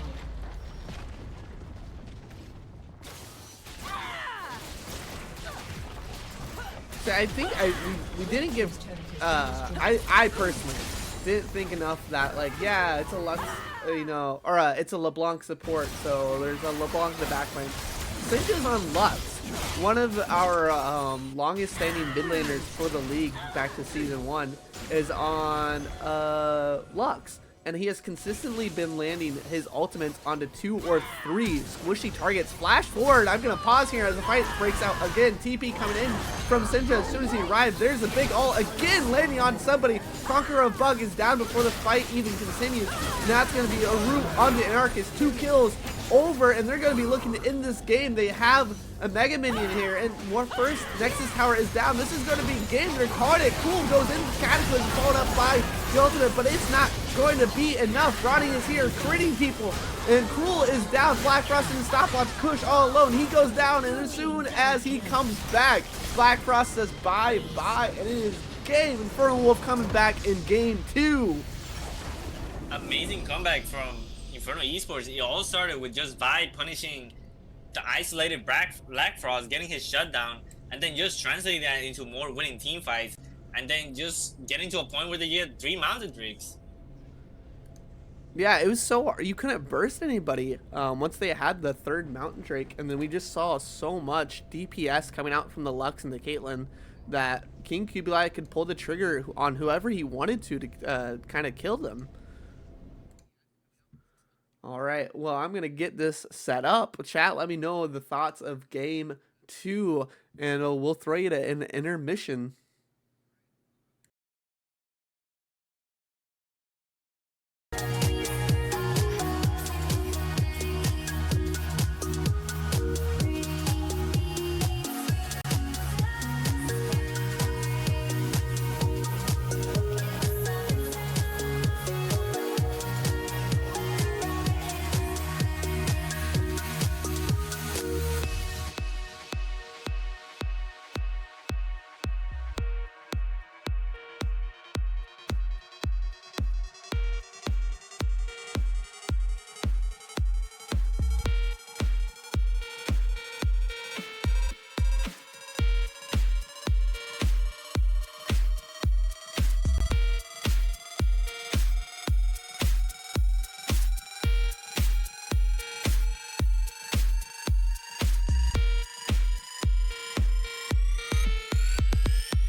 All right, and we're back into it. Draft flow being queued up now here for both teams. Alan, how are you feeling about this series?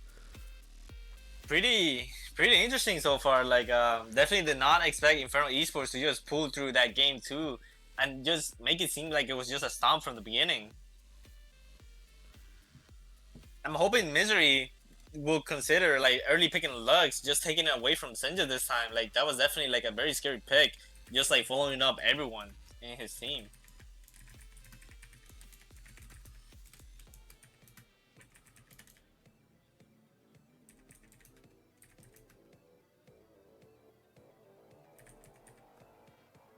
Yeah, InfernoWolf continue to not change up their bans, and neither is MZRY. Do not want to give any of those really strong mid lane picks to Senja. We saw how strong Senja is in the mid lane. MZRY changing up, the Xayah locked in for the Jinx. So much dive was drafted from Inferno in the last game. So it looks like the decision is go for somebody who can peel for themselves. We'll see though if Inferno tries to further punish the Xayah low range by picking like high range champions just like this, like with the Caitlyn Lux. They might not like pull something tricky though this time with the LeBlanc support, but we'll have the Lux be Caitlyn there Lux. flexible just to be either mid lane or support. I will say though that Lux is like pretty good into Rakan. Like Rakan engage is not as long as other champions, so Lux will be able to just poke them, but also like protect herself from the engages with her W. Out trade with Caitlyn's increased range in lane. And when it comes to players, our all pro support is Conqueror of Bug. Rakan is a comfort pick for them. So comfort here locked in for MZRY in the support role. I'm really excited to see that come out in the bot lane. Bug over Carrier. Poppy, best champion in the game. Oh, little thing about your caster. I think Poppy's the best champion in the game. Locked in here for Inferno. Really excited to see that come out. All right. Unless that's popping the top lane, we don't have a pop. We don't have top laners locked in. 4 top bans coming our way again.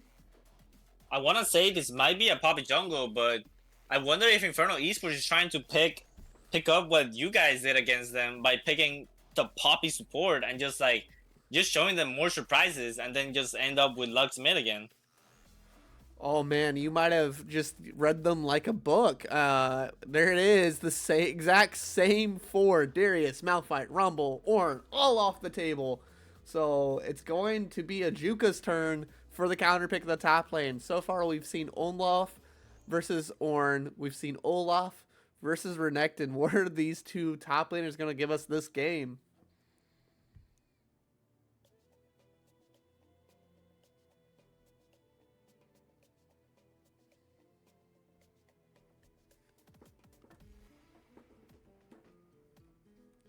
It will seem that none of that is gonna happen, and we are gonna have Sinja on one of his better champions, Silas, but it just seems a little bit hard to play against these champions so far. For sure. Again, like you said, it is a signature pick for Sinja. So we'll have to see if Black Frost has anything to answer that. I personally do like the Vex into the Silas, but it's going to be Corki locked in actually. This is our first Corki of Slash All, I believe. Chat, correct me if I'm wrong.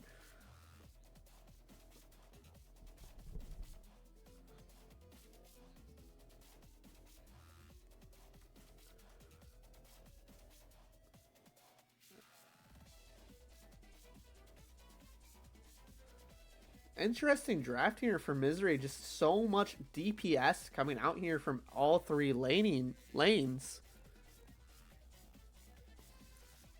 Wonder if Inferno Esports will go to something similar and just like play the Renekton matchup again. It went pretty good for him. Like, although Olaf did get like an early kill like in the game, it did not seem to translate very well. It just felt like kind of neutral, letting the Renekton scale. So that is Looks going like to be we're gonna Poppy in the jungle. We're gonna get Ajuka's best. His also his signature pick, Aatrox. Like, we have like Caitlyn on like Ronnie on Caitlyn. We're gonna get Sinja on Silence, and we're also gonna get Ajuka on Aatrox. 3 of their better champions. We'll see how they stand against the Rakan and Wukong from MZRY. I was gonna say, like, yeah, we might have some signature picks here with the Kate, Silas, and Aatrox for Inferno, but on the other side of it, we have the comfort with the Xayah and Rakan for Kush and Conqueror of Bug. So both teams gonna really push each other to the limit and say, just how good are you at your mains?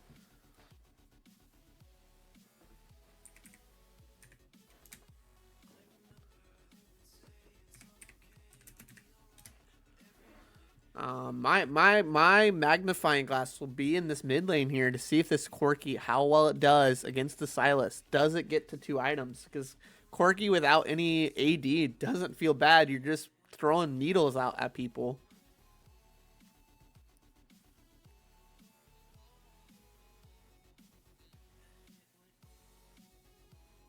I will say though, that added bonus that Corki has will be his package. We could see it being womboed with the Rakan and Wukong.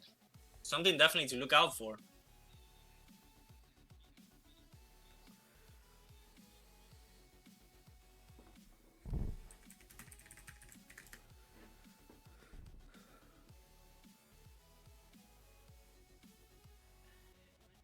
Oh, that's what I was gonna. I almost forgot what I was gonna say.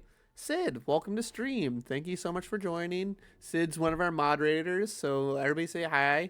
And he's throwing a prediction up for us, so it's no longer just me asking chat. What are your thoughts? You gonna make it posted? Who's gonna take away game 3 again? This is a best of 5, so who's gonna go in with kind of the mental advantage here?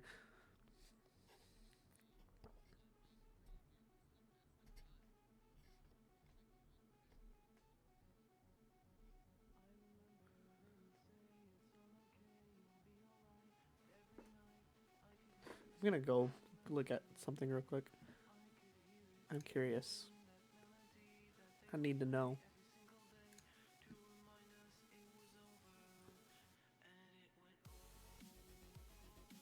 we have seen King Kublai on the Poppy jungle. Was picked against Goon Squad White. This is not. This is another comfort pick in the jungle too for InfernoWolf eSports. Popped off 4, 2, and 12, taking the Hexa Flash. I run fast at you. What's it called? The Spirit Rush. Face rush. Phase Rush. Yeah, so he has played this Poppy before in the jungle lane here.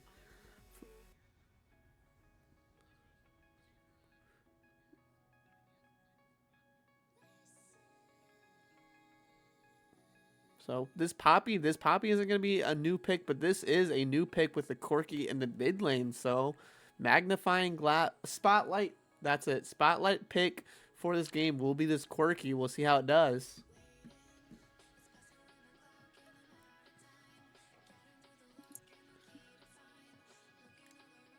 All right. We are into spectator delay now, and we will see you guys on the other side on the Rift.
I am back.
All right, we are here and into the loading screen.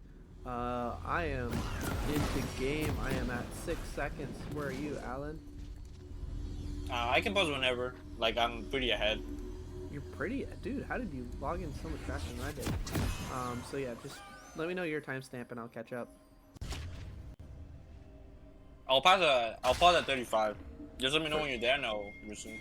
35, bro is cooking. So, but we and Alan were talking a little bit.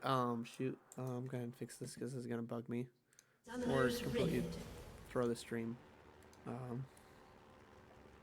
We have comfort picks across the map here. Ajuka, King, Sinja, Ronnie, and all 5 members of Inferno eSports here is on comfort picks here. And on the other side of it though, Kush and Conquer of Bug, our all-pro duo here on the Rakan Zaya. Massive comfort for those two. So this is going to be an explosive game for either team. Improve your skills, then find me again. Minions have spawned.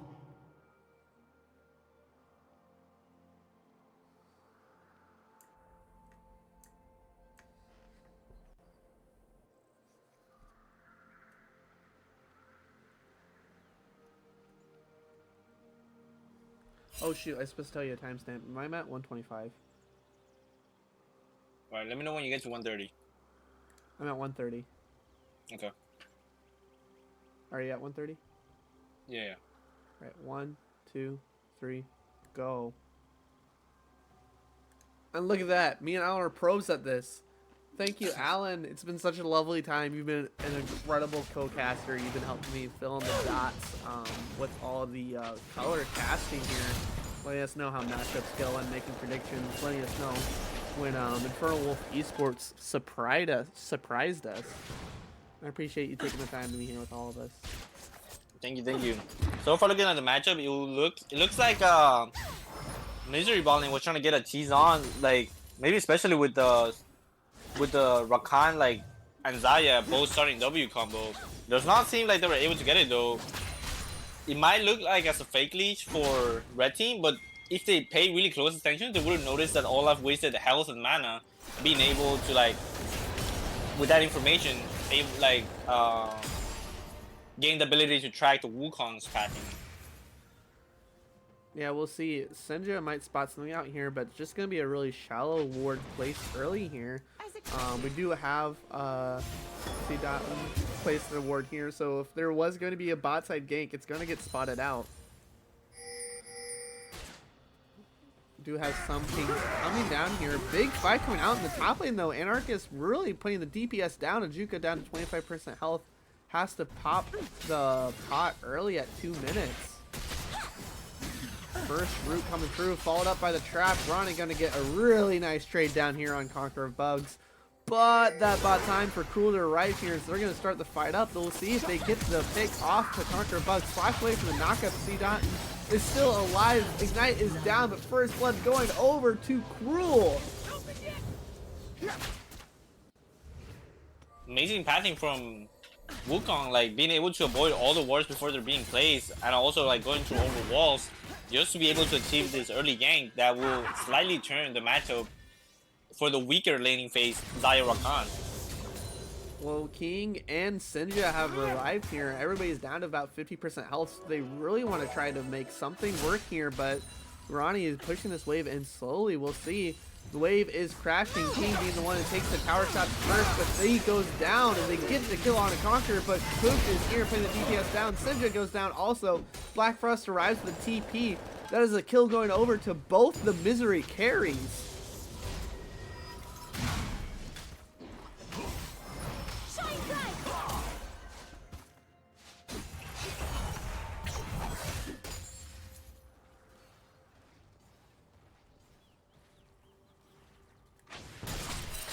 Hold my breath a little bit, as both these teams have demonstrated that when I think a play is over, it's not over yet. But really big advantage here, because while it was back and forth, it's going to be MZRY walking away with the bigger advantage. The kill is going over to both the Corki and the Zaya, whereas King has picked up one of the kills, and that Poppy is just going to be a tank when you get to mid game. Both top laners really trying to get the upper hand here. Bit the first blood in the top lane, whacking each other. Senja with another roam moving up to the top lane. He hasn't been spotted on a ward yet. The recall is going to be channeled. We'll see if Senja spots it out before it completes. He must know recall was canceled, and oh, Senja's going to pick this kill up. Big shutdown. Well, I guess not a shutdown. Not in League of Legends sense. Just in the way that Senja shut down Anarchist dreams.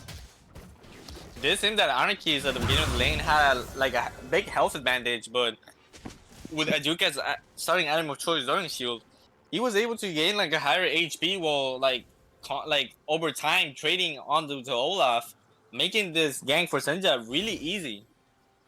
He just had to get there in time to just cancel the recall, and then it was 300 gold into his pockets. So really well played by Ajuka, holding this wave. And off of that, look at this beautiful freeze in the top lane he was able to achieve. He recalled and TP'd back, so this Olaf is going to have a really hard time trying to get access to the wave.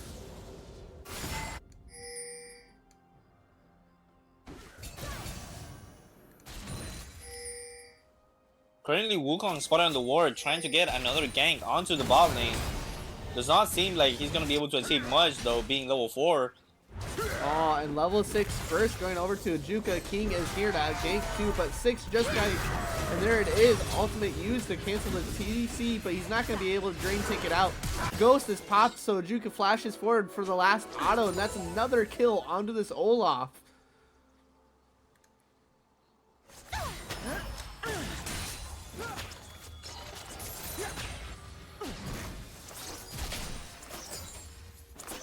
They will use that pressure though to like secure the first dragon. Very good response from blue team, not just like trying to run around the map doing nothing. Yep, it's the first jungler showed top. The second one starts up Drake. Very level-headed early game macro for any listeners, any of our bronze listeners. There's a little bit of game info for you, and we saw just how easy Fool can secure that first Drake. And it's going to be an Ocean Drake, a really good Drake to get for your first Drake, giving you sustain in lane. We'll say though that I would love to see Poppy just trying to rush her level 6 instead, trying to secure the Herald. But then she's gonna choose to like Patra here. A pretty forced gank for her. Like I don't see how they could find an angle onto here without MZRY's bot lane being chunked or anything. It does look like MZRY is gonna disrespect a little bit. Just didn't close the distance for the wall, but there's the root followed by the trap, and look at the damage! Like you said, it was just disrespect, stepping up past that wall there, even though they knew the jungler was here. Ha! Mind the trap. And now Ronnie's gonna continue to get a load lead on this Caitlyn.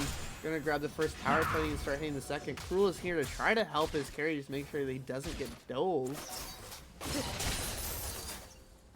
With that movement though, he's just leaving his top lane camps off for so long, and he does not look like he's anywhere close to being level 6 where his champion is most impactful. Oh, 2 Qs landed in the top lane. Look at that chunk by Ajuka.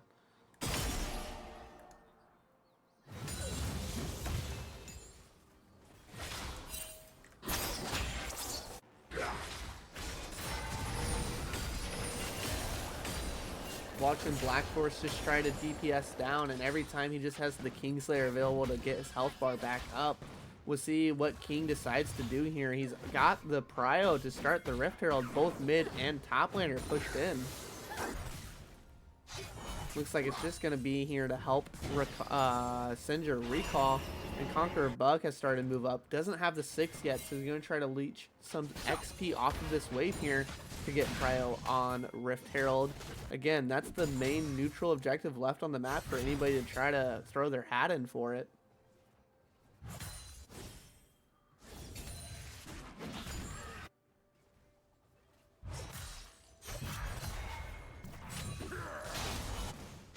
Could see a gank coming out here from King onto Blackcroft. Has the flash available though. Look at the flash forward to cancel the charge, and there's the knockup trying to put the DPS down. One more tower shot. Black Frost turns it around.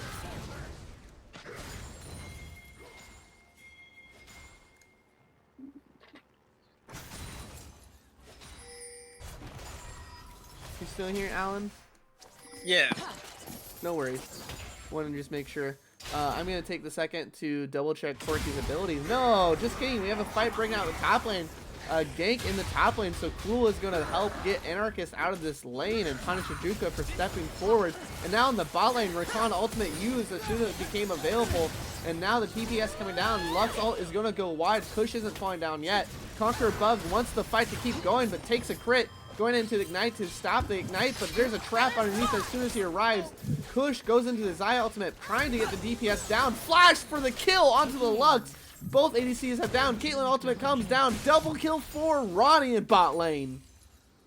Very nice attempt to turn from MZRY, but I will say that Black Frost had the package, but did not choose to just immediately TP bot lane and try to find this play earlier, allowing him to save his bot lane. Sinja will get the kill in return, like, very good for him. Shh. It's good for Sinja, but that was so valuable for Black Frost to rotate to that bot lane. 600 gold shutdown to that Caitlyn.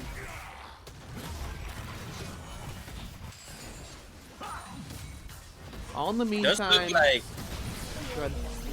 it does look like MZRY was not able to secure the Rift Herald. They had to back off, and just had all of that happening bot lane.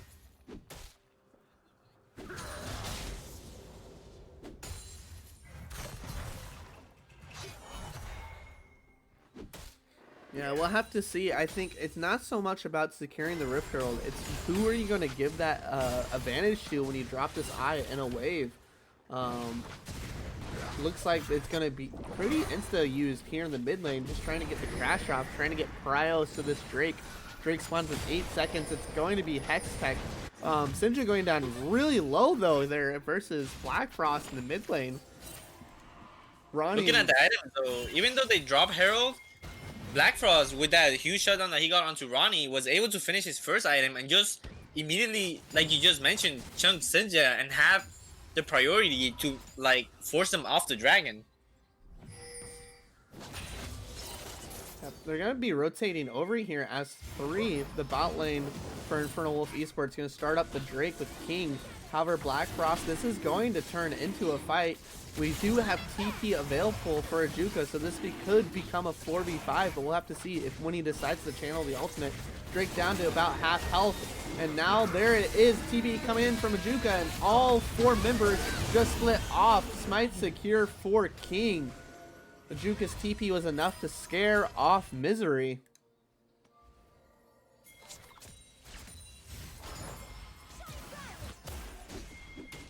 Although Olaf is gonna be able to get a lot of plates and deny a couple waves from Aatrox, I feel like Ajuka is too gonna be able to accomplish his objective later on in the fights, which is just to like help create space for his team, but also deal enough damage to like get his own resets to impact the team fight.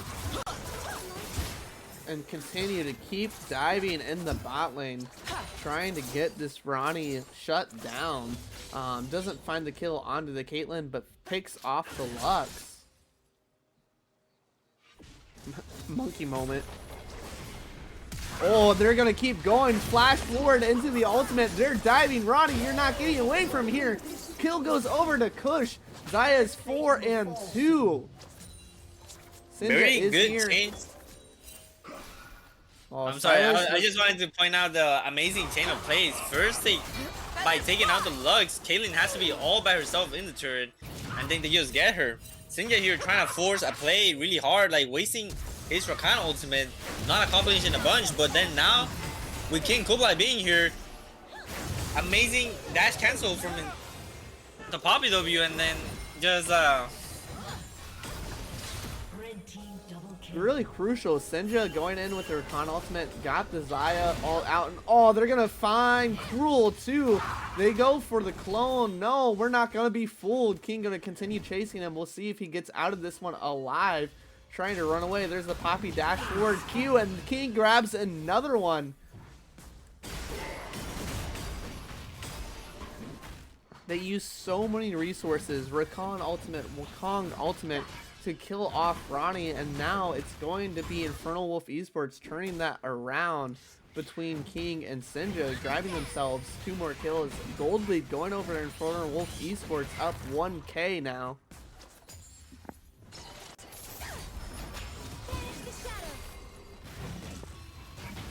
already has Rod of Ages completed for the Silas. This might be Sinja's game.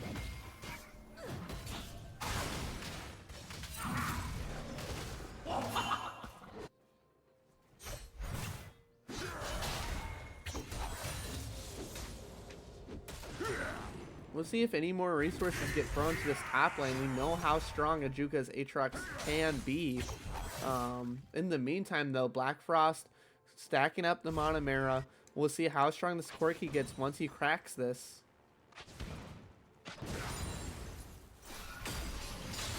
I will say, although it currently does not look like King Kublai has that big of an item gap on Wukong, if we do look at his gold, he's sitting on more than 2,000 gold, just waiting to get that big spending spree, and then just winning like the future fights. Embarrassing moment. How do I look at gold? Just press X. Is it X? I thought it was Shift. I feel so silly. I knew it was X. I've been hitting Shift X and not telling anybody.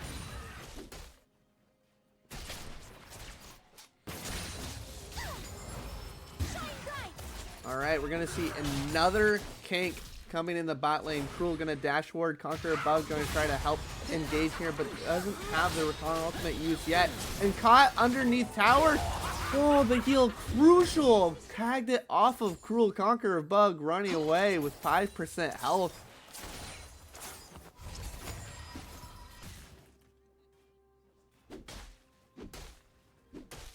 Just seeing that currently blue team is making a lot of force placing to the lugs, but I think their biggest strength is just combining the Wukong ultimate with the Corki like package to make like a very good AoE, CC, and like damage combo. But they're just not going for it. They're trying to waste all of their resources onto killing the lugs. I was gonna say we have Drake spawning up here in 30 seconds. And package is available. Quirky is going to recall here, and it's going to get grabbed up here. King going over the wall. TP coming in again behind them. This is going to be a really scary team fight for InfernoWolf eSports. Black Frost pops the Valkyrie going over for the bot lane. Sedan is going to follow. Ronnie going really low, but trying to trade it back. And in the meantime, Sinja is here, stole the Wukong ultimate, so he'll have a really big capacity to start this fight back up again. But MZRY just going to sneak away with the kill.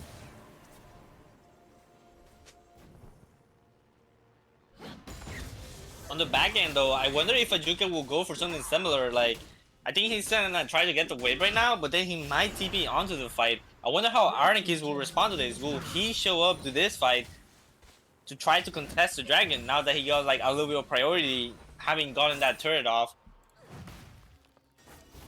Yeah, definitely Anarchist has the freedom to walk to the Drake fight now, and nobody's started up yet. They want to make sure they get the kills first. Nobody wants to flip the objective. Sinja still has the Wukong ultimate available. It is going to be tying off soon, and I think the next 30 seconds has about 25% time left on it. So they want to fight now while that's available. King is going to start up the Drake, and it's going to be a call from MZRY. We see, looking at the map, they're just going to trade it away from Rift Herald. We saw this decision made in the last set of games. Jungler is here, so they're just going to start this one up. So Kush moving over to the mid tower to protect that. But Ajuka is here to maybe stall this out. They could look for a fight here. King's finished off the Drake, so Jungler's going to be here real soon. There it is, the Silas starting up the ultimate, followed up by the Lux ult, but it's not going to be really low. Silas falls, Lux falls, King is here trying to clean up the fight. They might grab the kill on Black Frost, but Ajuka goes down, and now there's 4 members just whacking King. 4 for 1.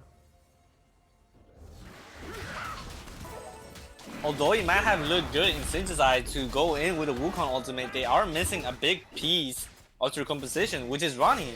Like, Ronnie is able to put traps onto any enemy champion that's like CC'd and do tons of damage. But just choosing to like force that fight after they got on Dragon, they're getting a little bit like complacent. They want everything on the map. Not only they get the Dragon, but they also wanted the Rift Herald. Yeah, I'll be really curious once we watch this play dissipate after this Rift Herald cracks to see just where we are with the gold state. Because yeah, Ronnie got 2 towers in the bot lane solo. Kush got a solo tower in the mid lane. So I don't know how much of a difference this gold trade is going to make here. Either way, decisions were made. I will say though that prior to the fight, both Poppy and Sinja had 300 gold shutdowns, and that just helps blue team level the play so much more. With so many of MZRY like players committing to the Rift Herald, I feel like Ronnie could have just gotten these turrets either way without losing any of his teammates if they just hadn't greeted for both the Dragon and the Herald at the same time. Yeah, we can see the gold draft here. They kind of sacrificed the gold lead that Sinja was able to generate in the mid lane just to equal out the gold. Both AD carries are about 8,500, so 1.5 items for both of them. Kush is going to finish off Mythic, but there it is, Mythic on the board for Ronnie. So this is going to be an intense game where we see who is able to navigate a team fight and protect the AD carry better. Conqueror Bug might be caught out here a little bit. Kush is here to help bail his buddy out. Boom. Headshot.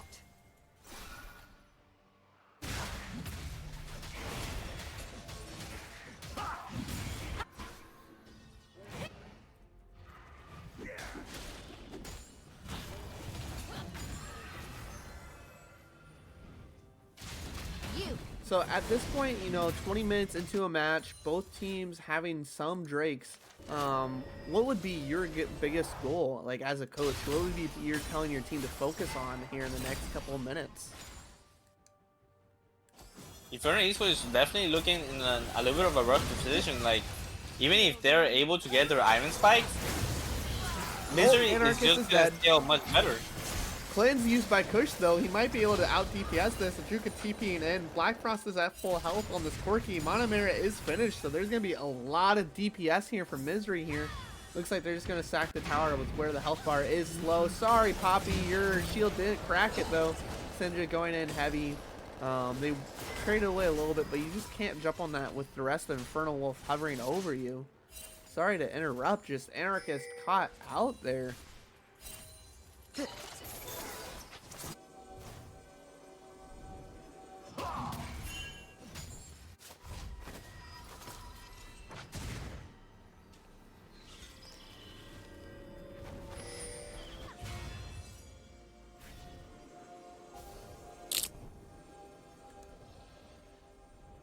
Go ahead and take a peek here at gold again.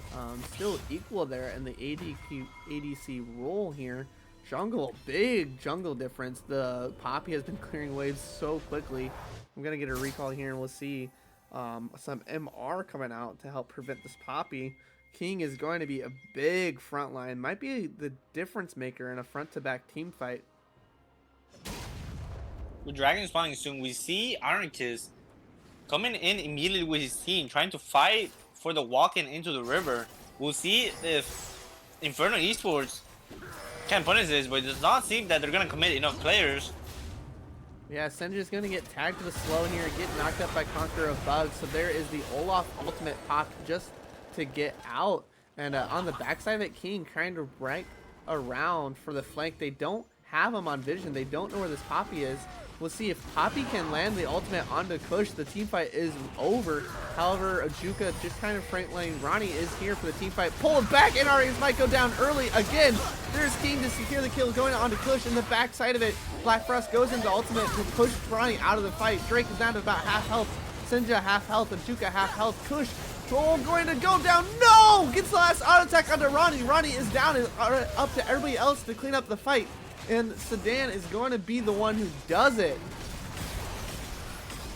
Although it looked like a very close fight for blue team, Ajuka was very close to getting so many of his resets and just going crazy on these fights.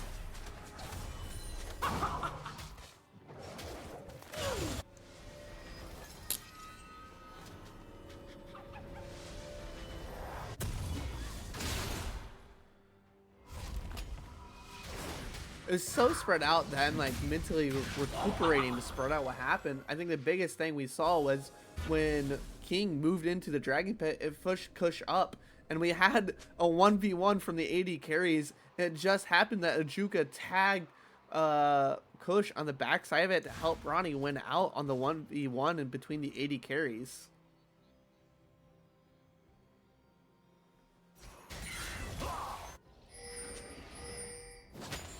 This was a very good redemption for Inferno Esports after losing that 4v5 on the Herald.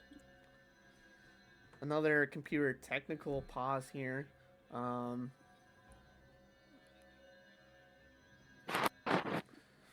We are in an intense back and forth here. Both games been neck and neck.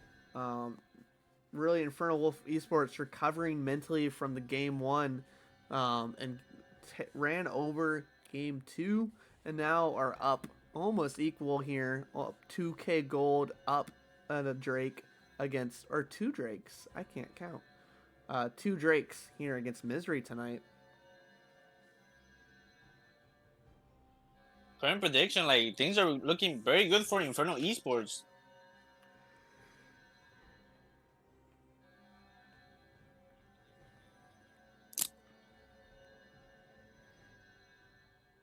It must be the comfort across the board.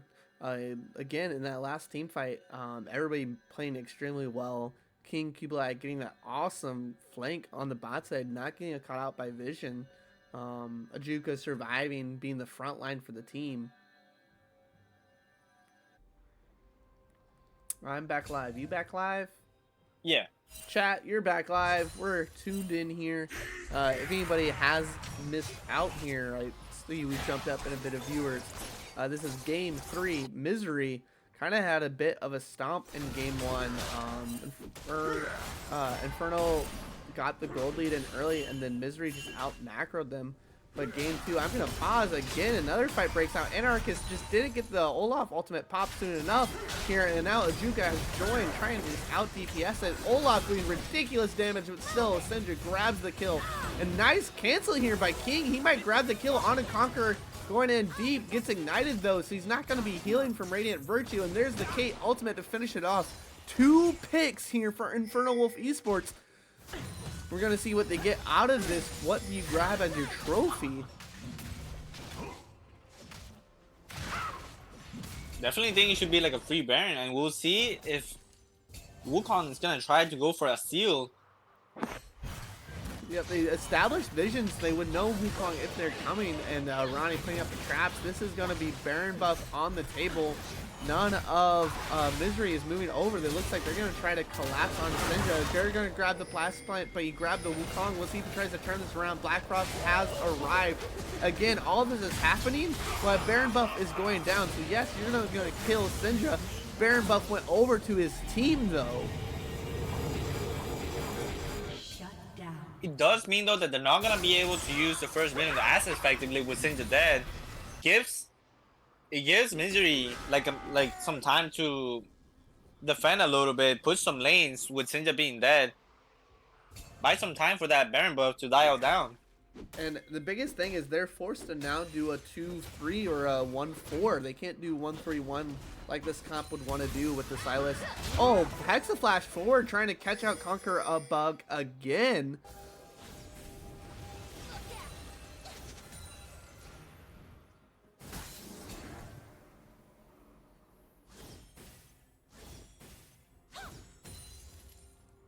As I was saying, they can't do 1-3-1 like you would want to do with a Silas with a Aatrox, so they're going to be forced to have to do 2-3 or 1-4, which just doesn't make the Baron push just as effective. They're going to have a really hard time cracking the base with this one. So it'll just be them extending their gold lead with this Baron buff, trying to take down 1 or 2 towers. They've still got the gold lead in their pocket. 4k gold lead here for them. There's tower number 1, top hour tower. Just pennies, but still it helps out. And there's going to be setting up vision. King moving with Sindra to establish vision. It's going to be 3rd Drake or Dragon Soul, Cloud Soul on the table for him. Instead, it's going to be another pick onto Conqueror though, but look at the damage that Kush is taking on the backside of it. This is going to be really scary once Ajuka arrives. Poppy ultimate pushed him out. Only person who's died so far is Sinja, so they could still be in here. They could still move towards Drake for InfernoWolf eSports. Nice route here. King going to follow that up with a flash push underneath tower. And now Ajuka is in the front line. Ronnie sniping down Anarchist. And they're just going to keep running forward. Black Frost pushing to a wall. They're running over MZRY in game 3 here.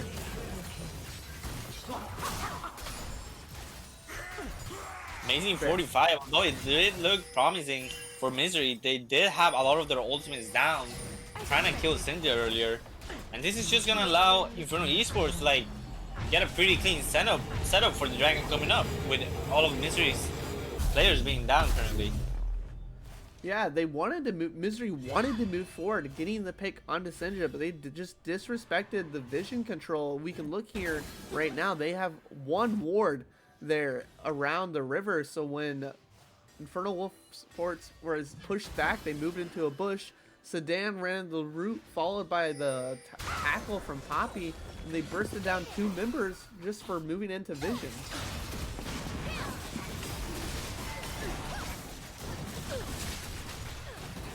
It does not seem like Wukong attempted to steal this dragon at all. We'll see if somehow MZRY will be able to fight over the... Oh, Kush might have stepped up here a little bit too far. He just dies. Oh man, the Poppy with the fully stacked Deadman's Plate. Disgusting.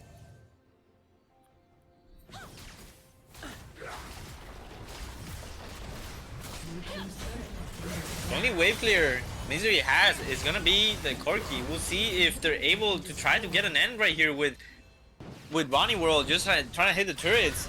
Looks pretty promising. Going for it. There it is. Tackle underneath tower onto the Corki, and he's gone. This is game 3. Ajuka going in underneath tower alone. Cool might be turning this one around, but on the backside of it, Ajuka is holding back his team. He can't get support. It's going to be tight as Olaf is still alive, but King continue diving underneath tower with these tackles onto the Nexus, pushing them into their own phase. Kush is alive, but Ronnie is still at full health, whacking down these towers. They want to end this game. There is Kush trying to push Ronnie out of it. He goes down, and they're hitting it. King and Sinja trying to end this. Ajuka helping them out, but Kush has the DPS. It's not going to... King got the last auto attack! Very well executed by King Kubla, immediately flashing onto Black Frost, preventing him from clearing any of the wave. Oh, that was so fast. 30 minutes game, and InfernoWolf going to grab game 2. Oh my goodness. I did not expect that game to end right there.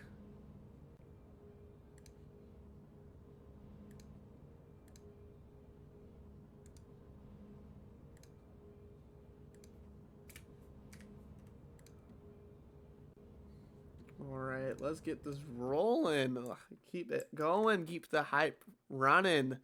Just ran away with it with a surprise ending. Even after Baron Buff timed out, InfernoWolf still end it there and the push they wanted to. They dove tower, they dove Nexus towers. They wanted the game over.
It'd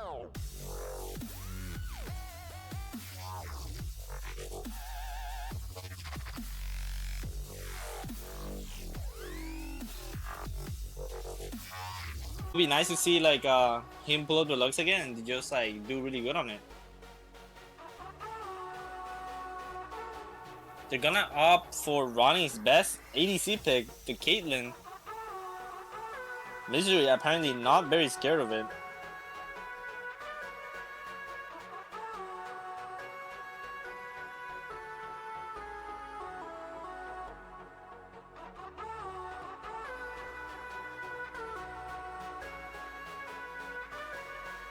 Alright, we should be back. My apologies. OBS froze on me. Yeah, I think the music's still going though. Sweet. Chat says they can hear you. I can see chat. I can see the draft. We're back in business.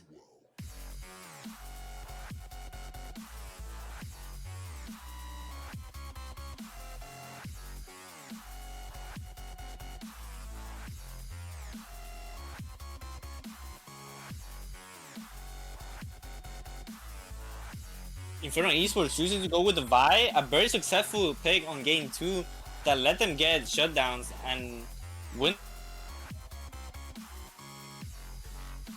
Am I wrong that Blitzcrank was locked in To really kill the fast? Lux, I would say that it would be a really good idea for Inferno eSports to put the Lux in the mid lane and pick a better matchup on the bot lane for the support. I'm sure Ronnie will pull through with his comfort pick.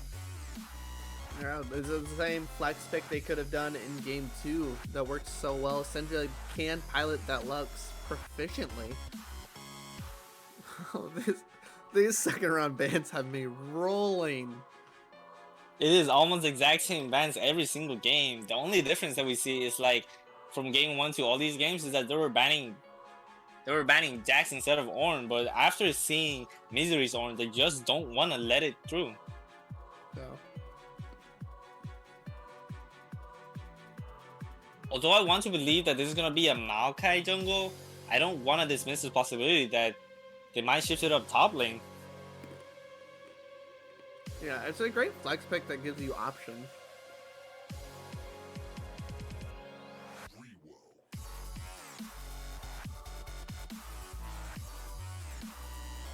So here we will get counter pick for somebody here. And there it is, we were talking about it.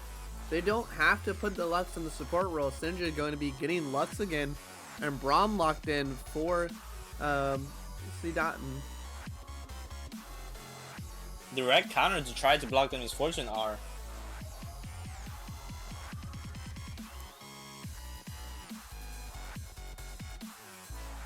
Yep, and Renekton, another comfort pick. Ajuka played it in the game too. To great success diving a Jinx. We'll say that draft is looking pretty favorable for Inferno eSports. MZRY does not have clear winning conditions for any of their lanes to try to translate it into overall victory. Well, it's definitely front to back. You have a lot of CC to hold people into place, so Misfortune and Corking can just wail on them. We'll have to see just how well Kush and Black Frost are able to land those massive Valkyrie package or the bullet time to get DPS down.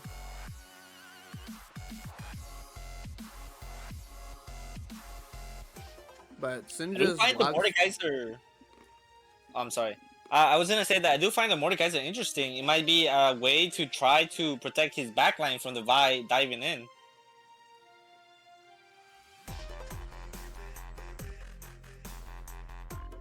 For sure, and definitely, I think even in an isolation, the Mordekaiser still comes out on top against that Vi.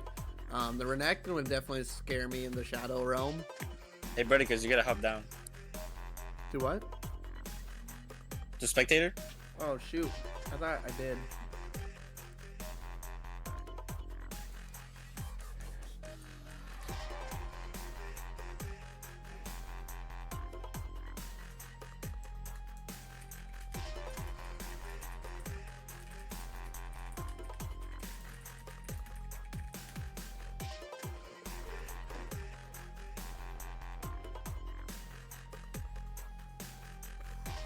man, I hope that these teams are holding their breaths and keeping composure better than I am. Going into a fourth game here, it's taxing on you. So we'll be pushing these players to their limits. Looking at the draft, I definitely do prefer Inferno eSports due to how much of a performance we've seen Ronnie and Sinja on the current champions, and even King Kublai on the Vi, just accomplishing so much for his team, like getting that shutdown on game 2 that eventually translated to a lot of won fights.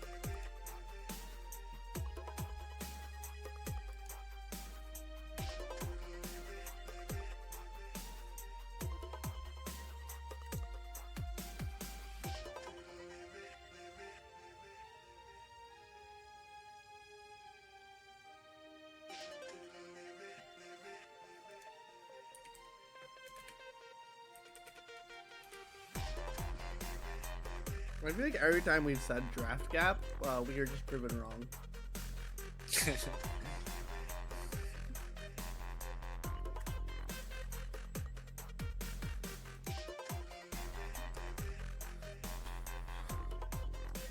Just a couple of things to run down, keep in the back of your head as we're going into this game. Again, all the way back when these two teams crossed in the regular season, they went to a game 3. This mirrors how they did it. They went long, but it was MZRY who pulled it out for a win in that regular season matchup. So right now we have InfernoWolf eSports on top. We'll see if they can carry out the flip. And then Sinja, again, old school player. He's been playing since season 1 with us, and in season 1 he knocked out the number 1 seed. We'll see if he does it again here. MZRY, even though they lost some games when it comes to matches, they were number 1 seed with 1 loss. So they won, they crushed everybody, they earned that spot as a number 1 seed. So they're gonna have to put it on the line here to protect that title.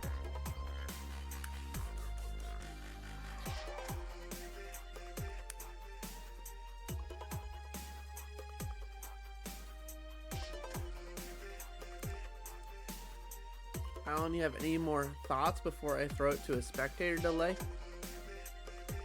No, not currently. Just expecting Inferno to just end the series right now. Oh, there's the hot take. End it now.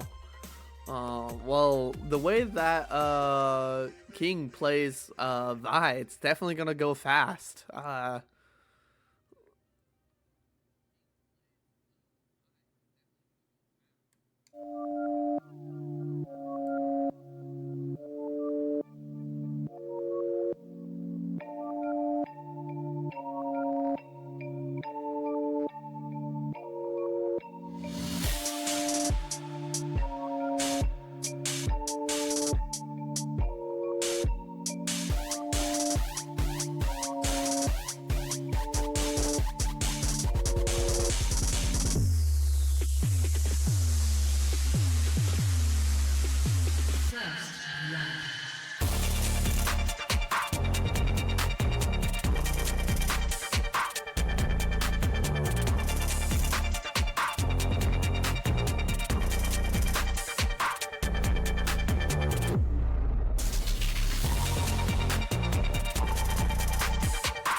here.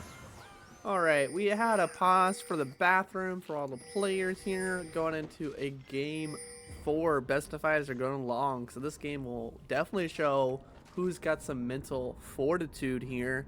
Other than that, Senja back on the Lux here to try to knock out a #1 seed. But on the other side of it, Cruel onto the Maokai. Big comfort pick, played it a lot early in the regular season. And then Hunker of Bug on the Blitzcrank. So we'll see some shenanigans happen in the bot lane again. Welcome to Summoner's Rift. Yep, here it is, moving it in as 5, following this Blitzcrank. You got to do it if you have it. But really defensive wards. He got one here, one and try. They don't want to give anything over to the Blitzcrank. Late delay here. Hook goes into the bush. There's nobody there.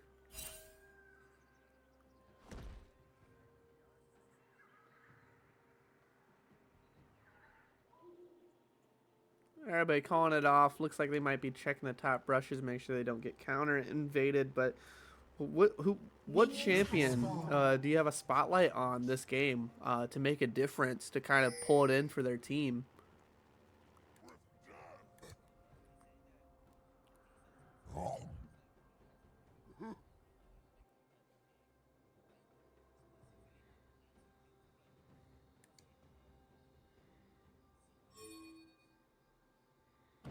Yeah, we saw it in the game too when he had the Vi down here, the level 3 flash Q over the wall just to get first blood on the bot lane here.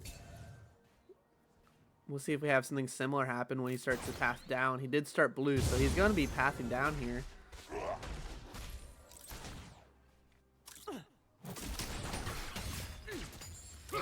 Conquer of Bug has the hook available if you wanted to try to look for something here. Black Frost trading pretty simply with Senja. But we talked about this Lux pick before, that really the goal here is just to clear wave quickly so that you can start rotating around and help your bot lane. In the meantime, Bajuka really going to want to get a lead there on the Renekton matchup, or else you're going to get trapped in that death realm at 2 items. Oh, hey, we should see some items. There we go.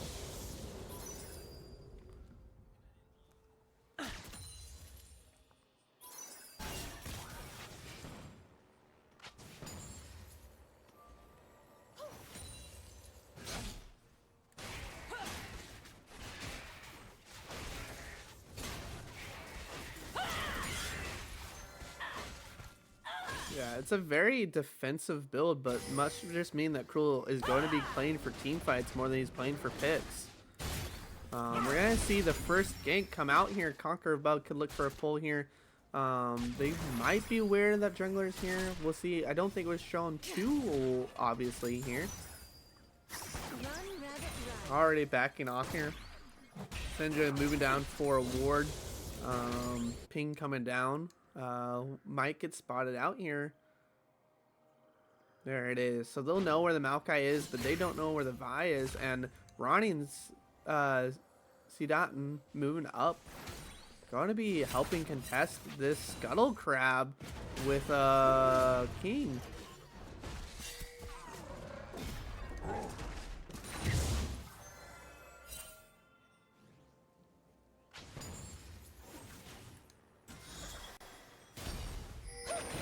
Oh.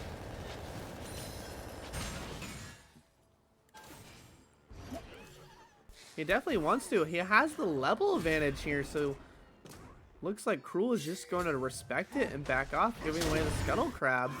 Bajuka also was able to move down, so King getting off that, like you said, a big XP lead thanks to his lanes helping him out.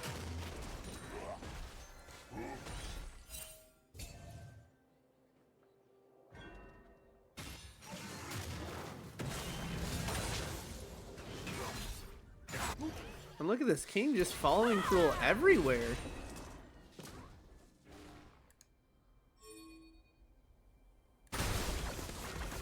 Oh, first hook coming out. Conquer a Bug, gonna land it. Zidane putting up the Braum shield, but going down really, really low. Kush taking some DPS on the other side of it. Flash ward to try to finish the kill. Can't find it. The knockup is there by Conqueror Bug. Pull is going to be up here in about 2 seconds. Can probably look for something. That is a massive wave if you can grab somebody onto it. Oh, just grabbed a minion.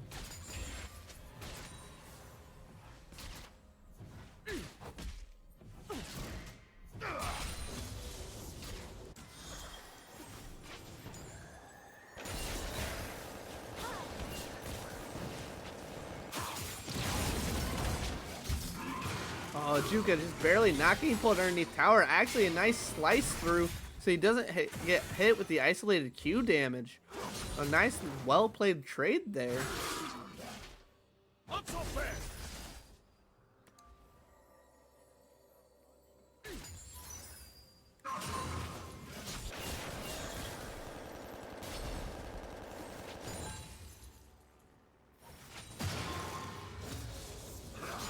Level 6s are in for top laners now. First Drake still on the table. Really, really passive early game here.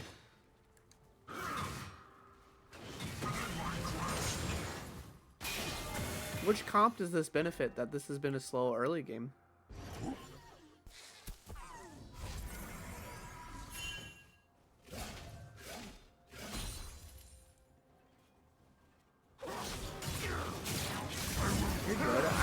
My own question with my silver knowledge. Oh, actually going into the death realm here. We'll watch what happens. Ajuka just trying to zone him away. I don't think Anarchist has the damage to kill a Renekton with the ultimate popped. Ultimate for ultimate in the top lane.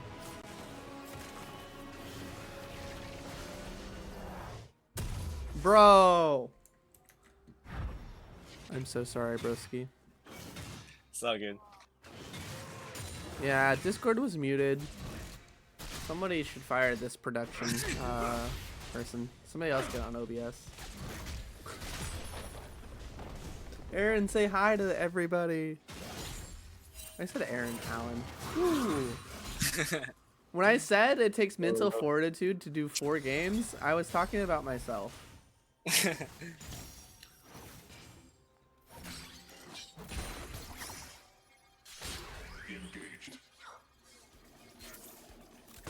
But Alan, say hi to everybody.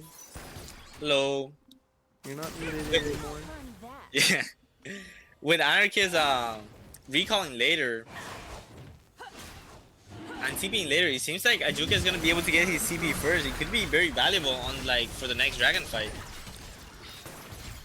King has level 6 here, and there's the slow. The Kush is gonna go down for the first blood. InfernoWolf eSports finally found it.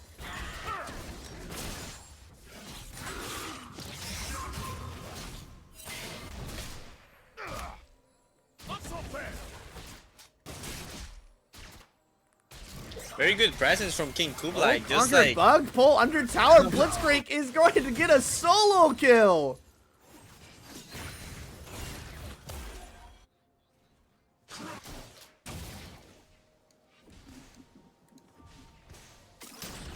I was gonna mention, I like how King Kublai very active early game, just attempting to contest Maokai and Buzz Scuttle Crabs. Conquer of Bug Meeting him landing in hook his jungle. after hook, forcing the flash and Ghost out of Ronnie. Oh, but look at this rinse and repeat. There's still a control ward here. They don't have vision for King. We'll see if Pool is going to be following it up here. They don't know. So they'll know that Cruel is here. Senja is starting to rotate here also. This is going to be 4v3. And the first person going to meet are going to be junglers. Cruel starts it up. King putting the DPS down. Sedan trying to get here to help out. But they're just going to disengage with the flash.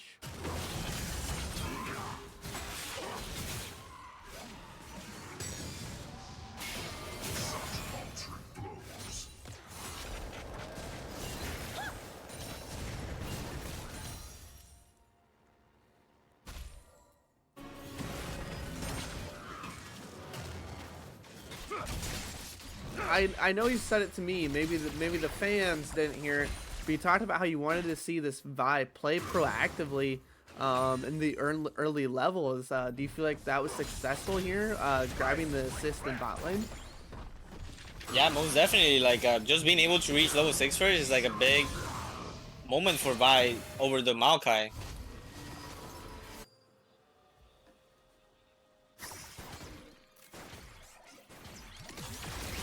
So far, Inferno eSports has been able to secure Rift Herald on the first 3 games.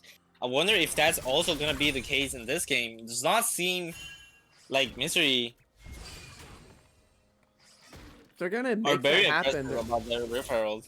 Yeah, if they're gonna make that happen, they're gonna have to do something about this top lane. This Mordekaiser is keeping Ajuka locked underneath tower.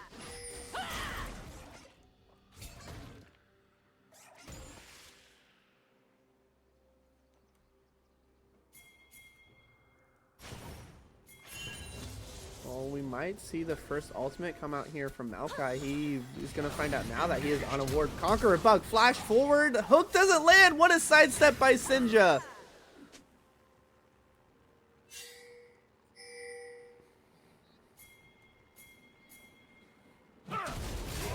Oh, and so Dan, Sedatin is just going to be caught out. The Braum Shield isn't going to help tank you away from 3 members. Burns the flash. In the meantime, though, support got out of position, was trying to rotate to the top side where all of InfernoWolf eSports is grouped around this Rift Herald.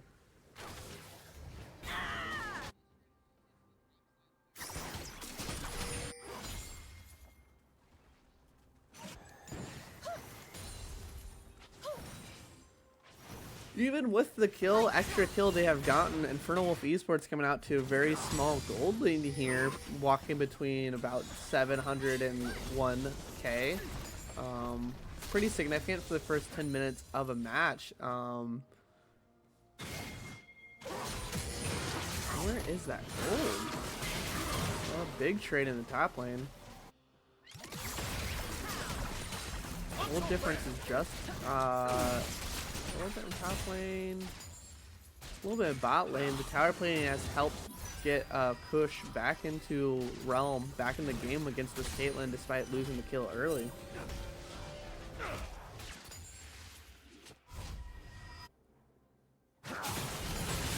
Oh, Juka wants to go aggressive here. Again, dodging out of the isolation damage on the Q. Has the ultimate available, just doesn't have the Fury built up just yet to go in for the kill. I was gonna mention, we will see 2 big power spikes from Misfortune and Corki being able to finish their first item for this dragon fight. But then we also gonna see what I tried to mention earlier. Ajuka is gonna have TP first. Wonder if he will try to make use of it to try to secure this dragon fight for his team. Yeah, I mean, biggest thing is Mordekaiser just used the ultimate, so that's not going to be available for this objective here. If Ajuka grabs a solo kill here in the top lane, playing very, very aggressive. In the meantime, we still have the Dragon Dance going around. It's going to be the Rift Herald drop to the bot lane, trying to get something going. If MZRY continues to waste time dancing around here, they're not going to. Conqueror Bugs lands the grab to engage this, followed by the Maokai ultimate, but they don't kill off the support. Ignite will tick down and finish it off. Black Frost playing DPS down as King did not ult yet, so they still could continue this fight. Just need to find it as Juka did TP here. It's going to be InfernoWolf eSports targeting up the Drake, and there is a Q to dodge the Blitzcrank grab. Conqueror Bugs continue to put pressure down on the Blitzcrank. Drake is down to about half health now. Flash over the wall and Blitzcrank dies. There's the Vi ultimate to follow it up. They are falling apart. MZRY is going down one by one. Ajuka trying to finish off Kush, and Eric is TP'd in just to be sent to his death. Has the flash away, and the Braum is here. There's the passive flash away by Black Frost just to survive. Braum ult goes down, doesn't land, but the Ignite might do it. It's going to be Ronnie's World secures it. Although we did not have any idea of what's happening in comms, it was just the timing from King Kublai was amazing. Like, he just engaged before Mordekaiser even had a chance to like TP into the fight, and just like get everything ready for his team to execute the enemy team members with Senja using his ult specifically. I think another thing that made that was King holding on to that Vi ult for so long. He knew he wanted to use it on Misfortune, so he held it until Misfortune was in range for it. Still draking around this fight. They're going to go for a steal, but it's just a long shot here with the Misfortune ultimate, and Conquer Bug going to have to flash away just to get away.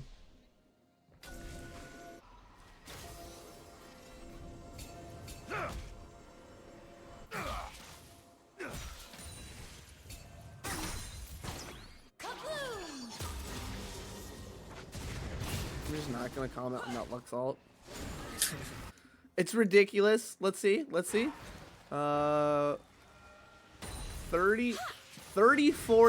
cooldown on this ultimate. What? That's not right, right? I'm reading that right, and I'm mad about it.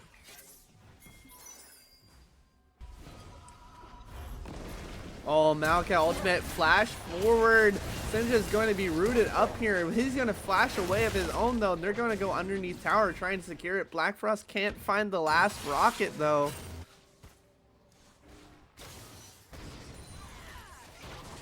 MZRY currently very desperate to find any picks available. Really just trying to find any blood they can find on the map, but they're going to continue overextending. They need to group as a team to make the play happen.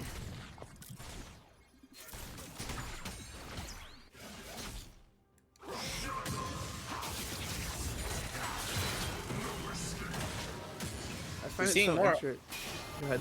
We're finding more item completions from Inferno eSports now that they're able to cash in. We got the Ludens from Senja, but also Running World now finishing his items. He was sitting on a lot of gold prior to that dragon fight. Yeah, Storm Ranger finished up, so you're gonna have that crit DPS if you step onto a trap.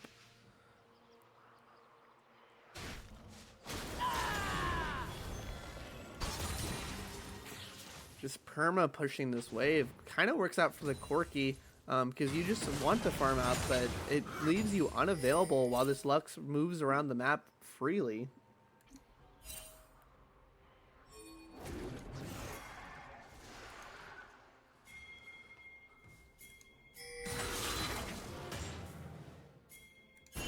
Oh, so Zotin might be caught out here. Senja's going to move over and try to get them out of here, but the Maokai ultimate goes for so long. Conqueror Bugs moving forward. Going to have the Blitzcrank Cook available any second here. Going to force Braum to flash away. King Kublai has moved over, so this is going to be a team fight if one breaks out.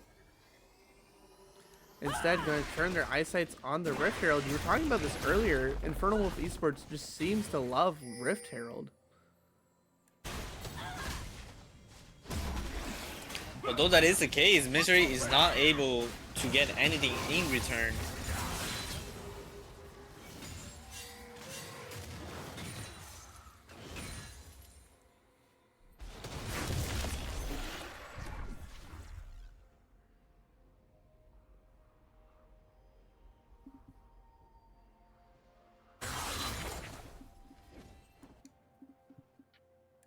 We'll have to see where this is going, as they have already crocked the bot tower in this game. It's not been that bloody. It's been really slow, methodical macro plays coming out here from InfernoWolf eSports, kind of led by King Kublai, escorting his team, taking the bot tower, moving over to the Drake, getting the ult on the Misfortune for the Drake fight.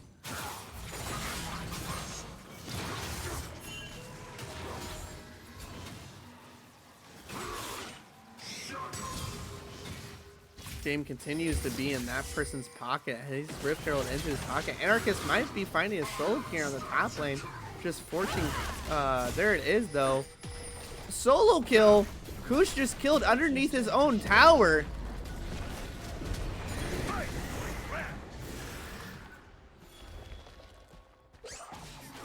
Conqueror of Bug with a massive hook trying to get under tower, but didn't find it. It's going to have to be Cruel. Pushes down with a Q.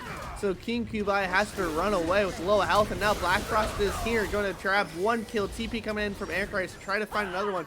Ronnie has the Ghost available, but into the Mordecai ult you go, and Ghost doesn't get you out of there. As soon as they come out, it is all of MZRY just waiting for your death. We'll see, but it was very hopeless.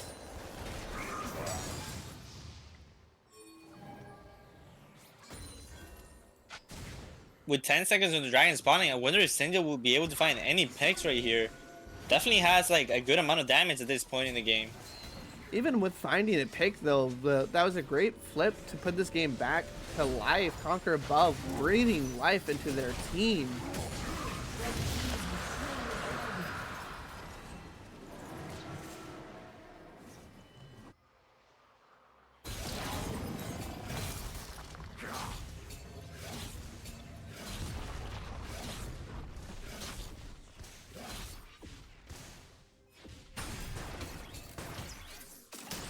I just want to point out, looking at gold, that as far ahead as Ronnie is, Black Frost is right there with him. Oh, but we're going to see a little bit of troll antics. Sinja sitting in a bush does land the roof. There's the Q followed up by the ultimate.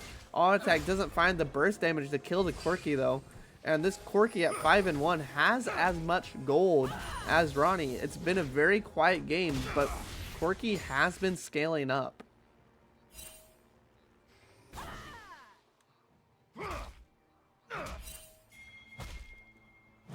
Yeah, most definitely. Looking at the items of everyone in the game, a lot of people are just so close to like their second items fights. I wonder if that will make the difference for the upcoming Baron fight, if that's what both teams are gonna choose to try to fight for. This is as close as it's been all of tonight. So MZRY still in this, fighting for life. If they lose this, they're out of it. Well, its pings are coming down. Cruel has the Maokai ultimate available, so is looking for an opportunity to engage with it. Radiant Light is finished. Again, this is going to be a tank Maokai. They really are just trying to support Kush and Black Frost to take over the team fights.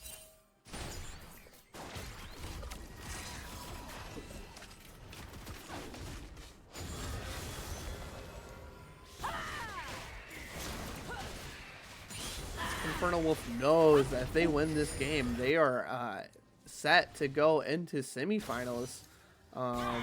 So Wait, this is semifinals. wait, yeah, this is semifinals. Ignore me. Throw me. But so King Kublai is showing up here and playing very aggressive. 2-1 and 3 on this Vi. Just finished up the Black Cleaver, so we'll see even more aggressive plays coming out from him.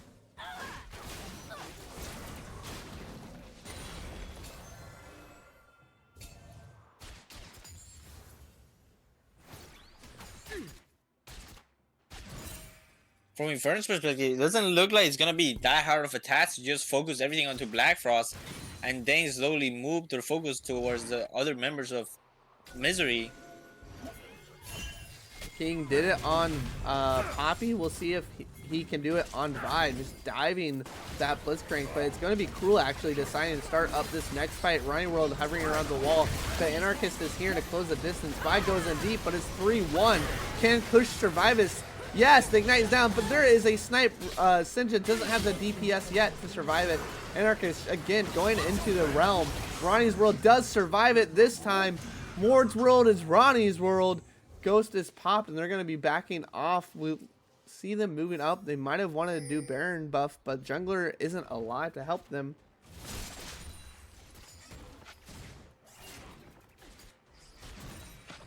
Mordecai just finished his second item. I wonder if Ronnie World will start working towards his QSS. Make it easier for himself to impact the rest of the fight instead of having to 1v1 the Mordekaiser. Yeah, we see it every tight now. That's happened 3 times now that Ronnie's gone into that Mordekaiser death realm. This is the first time that he survived it.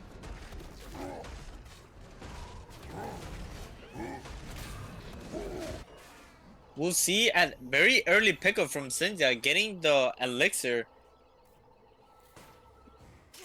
Yeah, if they win this next Drake fight, it puts them on a 5-minute timer. That every 5 minutes we team fight for Dragon Soul. But it's going to be an Windrake again, just giving you ultimate cooldown, which for a Lux, you don't need more of that. No, you don't. But that must be why the elixir is there, making sure they have a really big advantage statistically going into the Drake fight. It's going to be King Kublai securing the Scuttle Crab, really crucial vision on the objective. And just look at the poke damage coming out from Senja on the Vi. Flash forward, they're going on to Cruel. This tank Maokai, we'll see just how well he can survive all of this. He's going in, there's the Maokai ultimate, followed up by the Misfortune bullet time, but the Maokai is dead. You don't have a jungler anymore. Conqueror of Bug gets caught out, and there's kill number 2. Corky goes in with the package, but his team is not there. Ronnie with a headshot already. Black Frost has to run away while Juka is left with the rest of them. King Kublai is just trying to get out. And there it is. 3 kills for 1. Again, InfernoWolf walking out of a 1 team fight. Definitely, MZRY was not able to accomplish some of the things they did on their previous successful fights, where they will have Conqueror of Bug hooking King Kublai, and then also having Mordekaiser just making work out of Ronnie. Yeah, it was InfernoWolf who started that fight off with a flash forward onto the Maokai. The bullet time was channeled, but it was just channeled on top of a Vi and a Braum, so it did not get that much work done. Conqueror of Bug was left with the only person to kind of CC was a Renekton.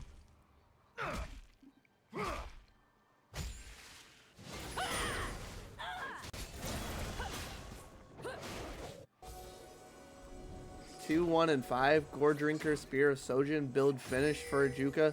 Gonna have so much cooldown reduction there on the Renekton that he'll be able to have full Fury and lifesteal through all of the team fights. That's gonna be a hard tank to get through in this mid game. And Sinja again, just like his other Lux game, 10 stacks on the Dark Seal. Does not go overboard and upgrade to the Magi's though, but definitely a very big value item that's helping him just overperforming these team fights. 2, 0, and 6. 10 stacks on Magi's. Now has drank that potion. This Luxalt very well might 100-0 push or Black Frost. Oh, but that might better. They might actually get him before he can find out if that's successful. There's the kill. The CC stopped the last auto attack coming down to prop the passive. Great play by Cruel.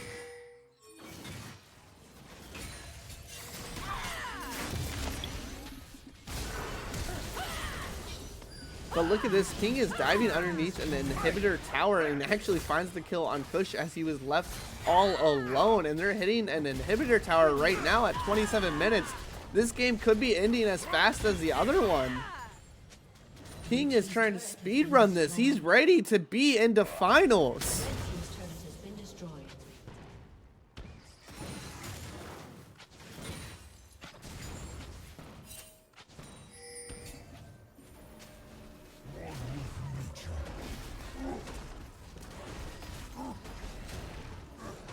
$4K gold difference. This is still anybody's game. Baron buff hasn't been taken by anybody.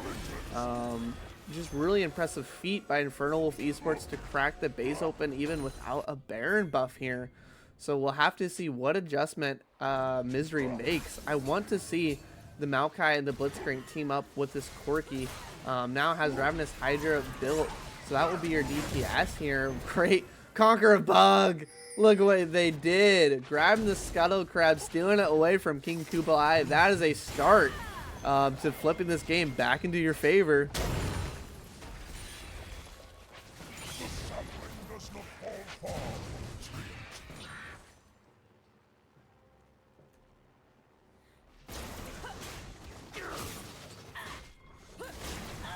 I'm having a hard time finding any ways for MZRY to try to come back into the game. The only things we've been able to see, like I said previously, is Blitzcrank like hooking onto the vibe like way before the fight starts, or the play that we just saw earlier, like Maokai Corky trying to get a play onto Sinja. But other than that, they don't have very great like team fighting tools. They don't have like a very reliable way to just walk into them and then gain the space to be able to allow Corky to do damage onto like everyone without being threatened. Well, InfernoWolf is going to start up the Baron buff. It's going to be down to about half health by the time that MZRY see that it is happening. Kush is here. There's the bullet time coming down. They're going to try to steal the Baron buff. It's going to be secured, though, with the smite. Conqueror Bug with a massive hook, grabbing Ronnie into 3 people. Ronnie is dead, but so does Conqueror Bugs go down into the backline. King Kublai goes down, but he has no help. They might be turning this game around. Black Frost moving over to help secure the kill, so Flash is going to be blown to get King out of there. Conqueror of Bugs is not going down without a fight.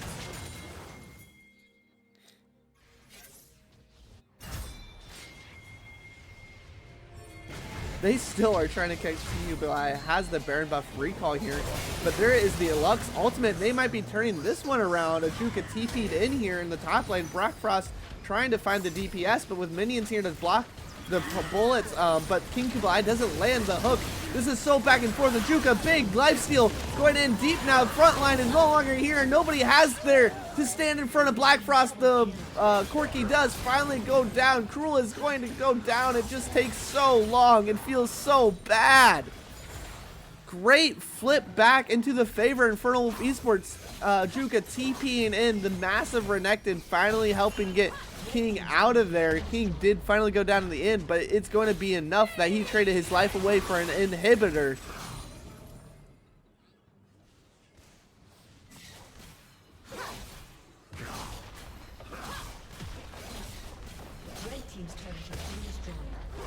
Definitely won't be game here, but that's 2 inhibitors going to be going down here potentially. 1 for sure. Oh, the more of you that stand around and Renekton, the more health is going to get stolen. Conqueror Bug already down to about 25% health, trying to get Ajuka off of his carry. There's the package grabbed for Black Frost. We'll see what happens with this Corky. Drake is going to... No, Dragon Soul was secured. What a fiesta. Everything going down around the map. So while Ajuka was taking that top inhibitor, Ronnie and King grab Dragon Soul. So that is going to be Cloud Soul secured for them.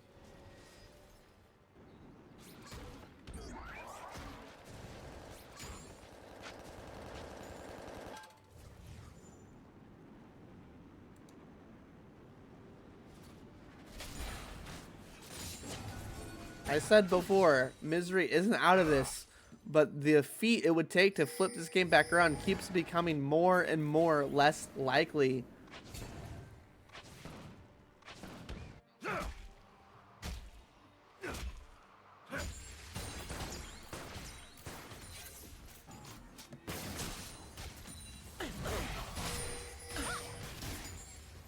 Just trying to get the vision established. If one person lands CC, it's going to be followed up by Syndra's ultimate.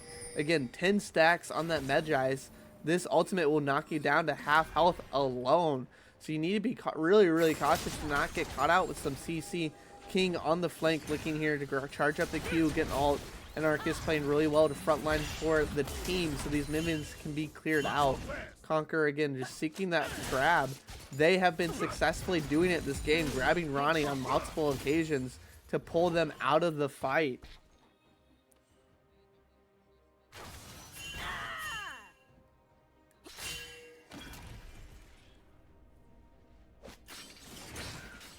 The traps are lined up here. It's going to be the mid lane siege for Team InfernoWolf eSports as they go to look to close this out. Ajuka in the side lane, just cracking down the tower. Brilliant 4-1. We saw this in game 2 actually. This exact same site. 3-2, taking down the side lane tower as the team moves in to try to pressure the inhibitor. 5 members. It's going to be a full 5v5. MZRY need to win this to hold on to it. We'll see who pulls the trigger first. I'm looking for the Maokai ultimate. I'm looking for Conqueror Bug to throw the Blitzcrank cookout. There it goes. It doesn't find anybody though, so inhibitor is taken away. Sedan put the Braum shield up to help tank, but Black Frost putting these Qs out nicely, trying to get poke damage down. See that down to about half health now, as they put their eyesights down for inhibitor number 3. Top and mid are gone. MZRY's base is crumbling.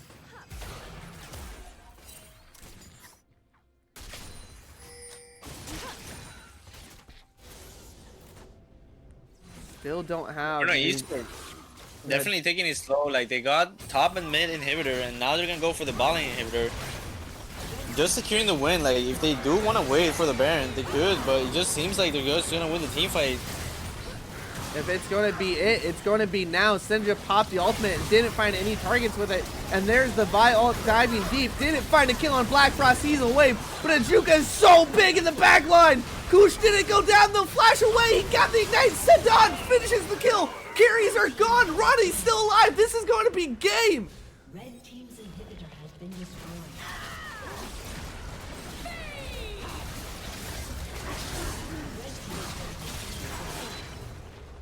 And game 4 and InfernoWolves are going to pull through. Big upset. Big upset from the number 4 seed. Taking down MZRY, the number 1 seed current. Well, not anymore. And once we got past game 1, they did it in decisive factor. This game being one of the biggest gold differences, up to 10k there at the last fight. Had Dragon Soul, all 3 inhibitors were gone off the map.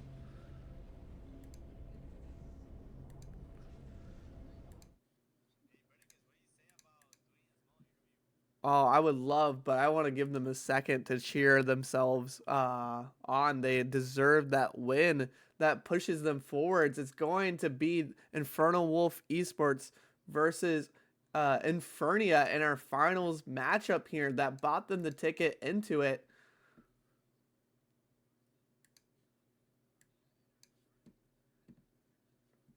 Let's go hop into a Discord call. See if anybody is. We'll pull 2 players here. We'll let them know.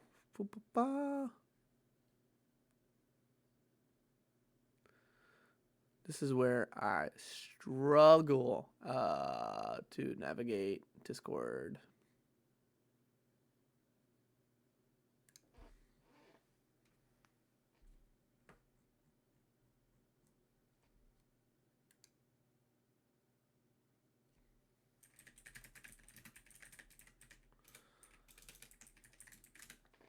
Man, who would you give player of the game to after watching that series?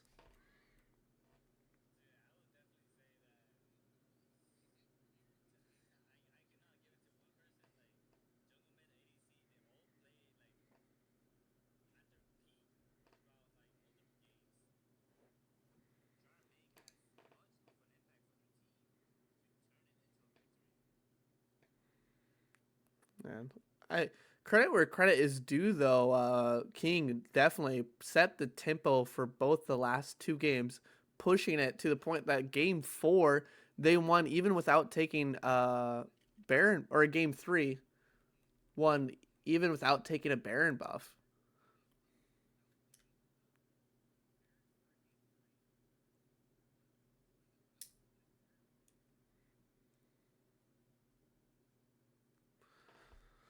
Oh man, so I'll go ahead and give me 1 second.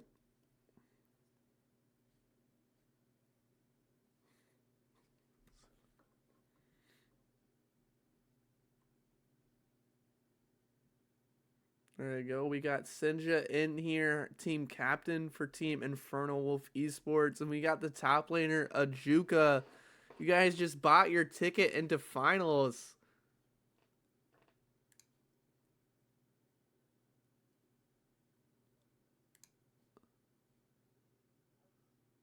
Oh. Oh, give me 1 second, guys. I don't have you guys' audio in the stream. There we go. Go ahead and talk a little bit, guys. Hello. What's up? All right. What is up? Say hello to stream. You guys bought your ticket to finals. How are you guys feeling? Pretty good. Pretty good. Really honestly. hyped right now. I'm still coming down from that top fight that we had. Yeah. That was insane. That was adrenaline right there. Holy. We were just screaming, and we actually turned that around pretty well. Holy. Yeah, that play was so crucial. Who was making that call? Because like as we were watching the game, we were like, "Oh, King's running for his life. King's out of here!" And then all of a sudden, Uh, InfernoWolf is just like I don't think stopping. anyone made that call. I I think we just I saw King was still alive. He had decent HP, and I said, "We're gonna go for this. We're gonna go for this." And King's like, Are you sure? Are you sure? Are you sure?" I'm like, "We're gonna go for this." And I see Sinja follow the TP. I'm like, "We're gonna commit to this. We're going to commit to this." And we pulled it through. yeah, we decided that we ball at that moment, and we balled. There was a What lot of any? screaming, and we were just Oh, I love it. I Roddy's like love you just guys' screaming in my energy. ear halfway through the play.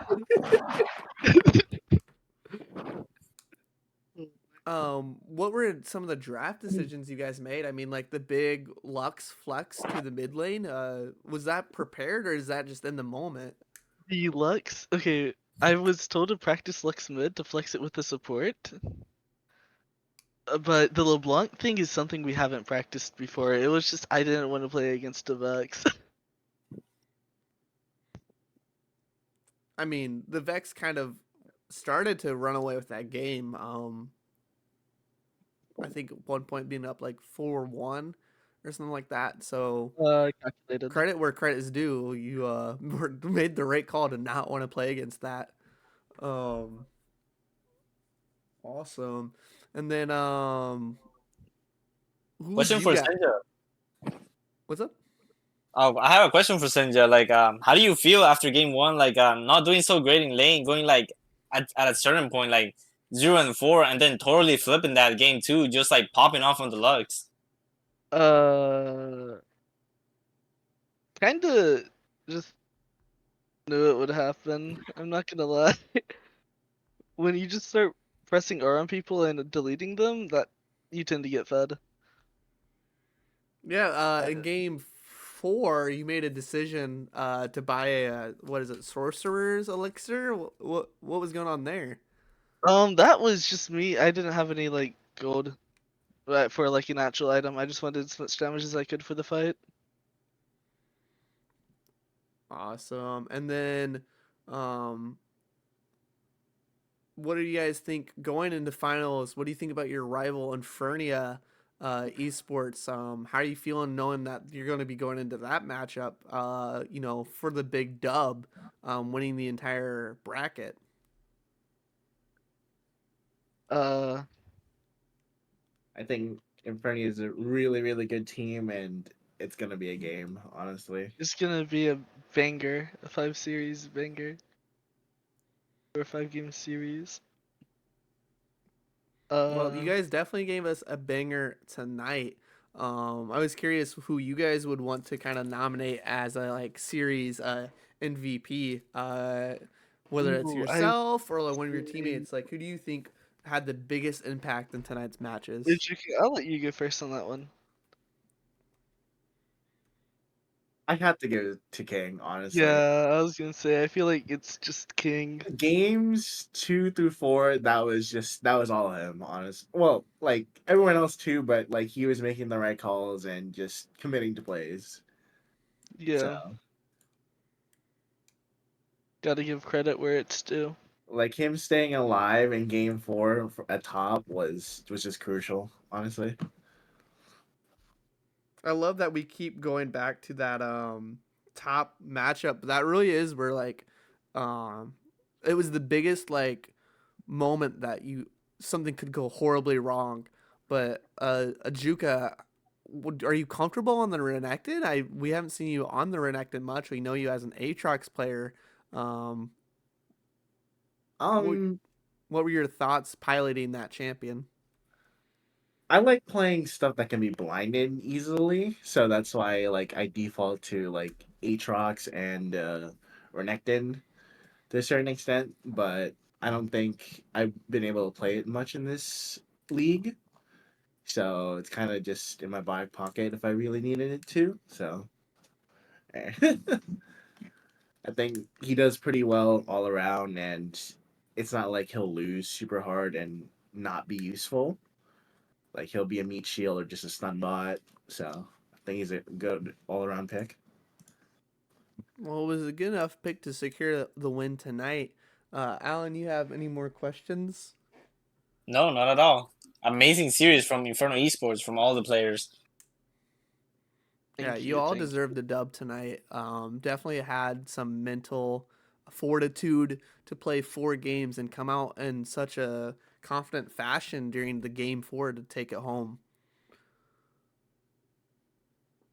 With that said, I'll let you guys get back to your team. I know you probably want to be yelling some more together because you guys haven't yelled enough tonight. Um, and then, Alan, me and you are going to sign off. You have anything else to say to chat? No, that'll be it. Awesome. Well, thank you again, everybody. Big cheers for Alan. This is his first cast here with us in Slash All, and he crushed it. Um, InfernoWolf eSports winning tonight pushes them forward to finals. So it is on the board. InfernoWolf eSports versus Infernia upper division finalists coming at you guys. If you want to be at that game, not just get a notification, be like, oh, I showed up halfway through game 2. Join the Discord, and that's where all the fun happens. With that said, have a good night, Slash all.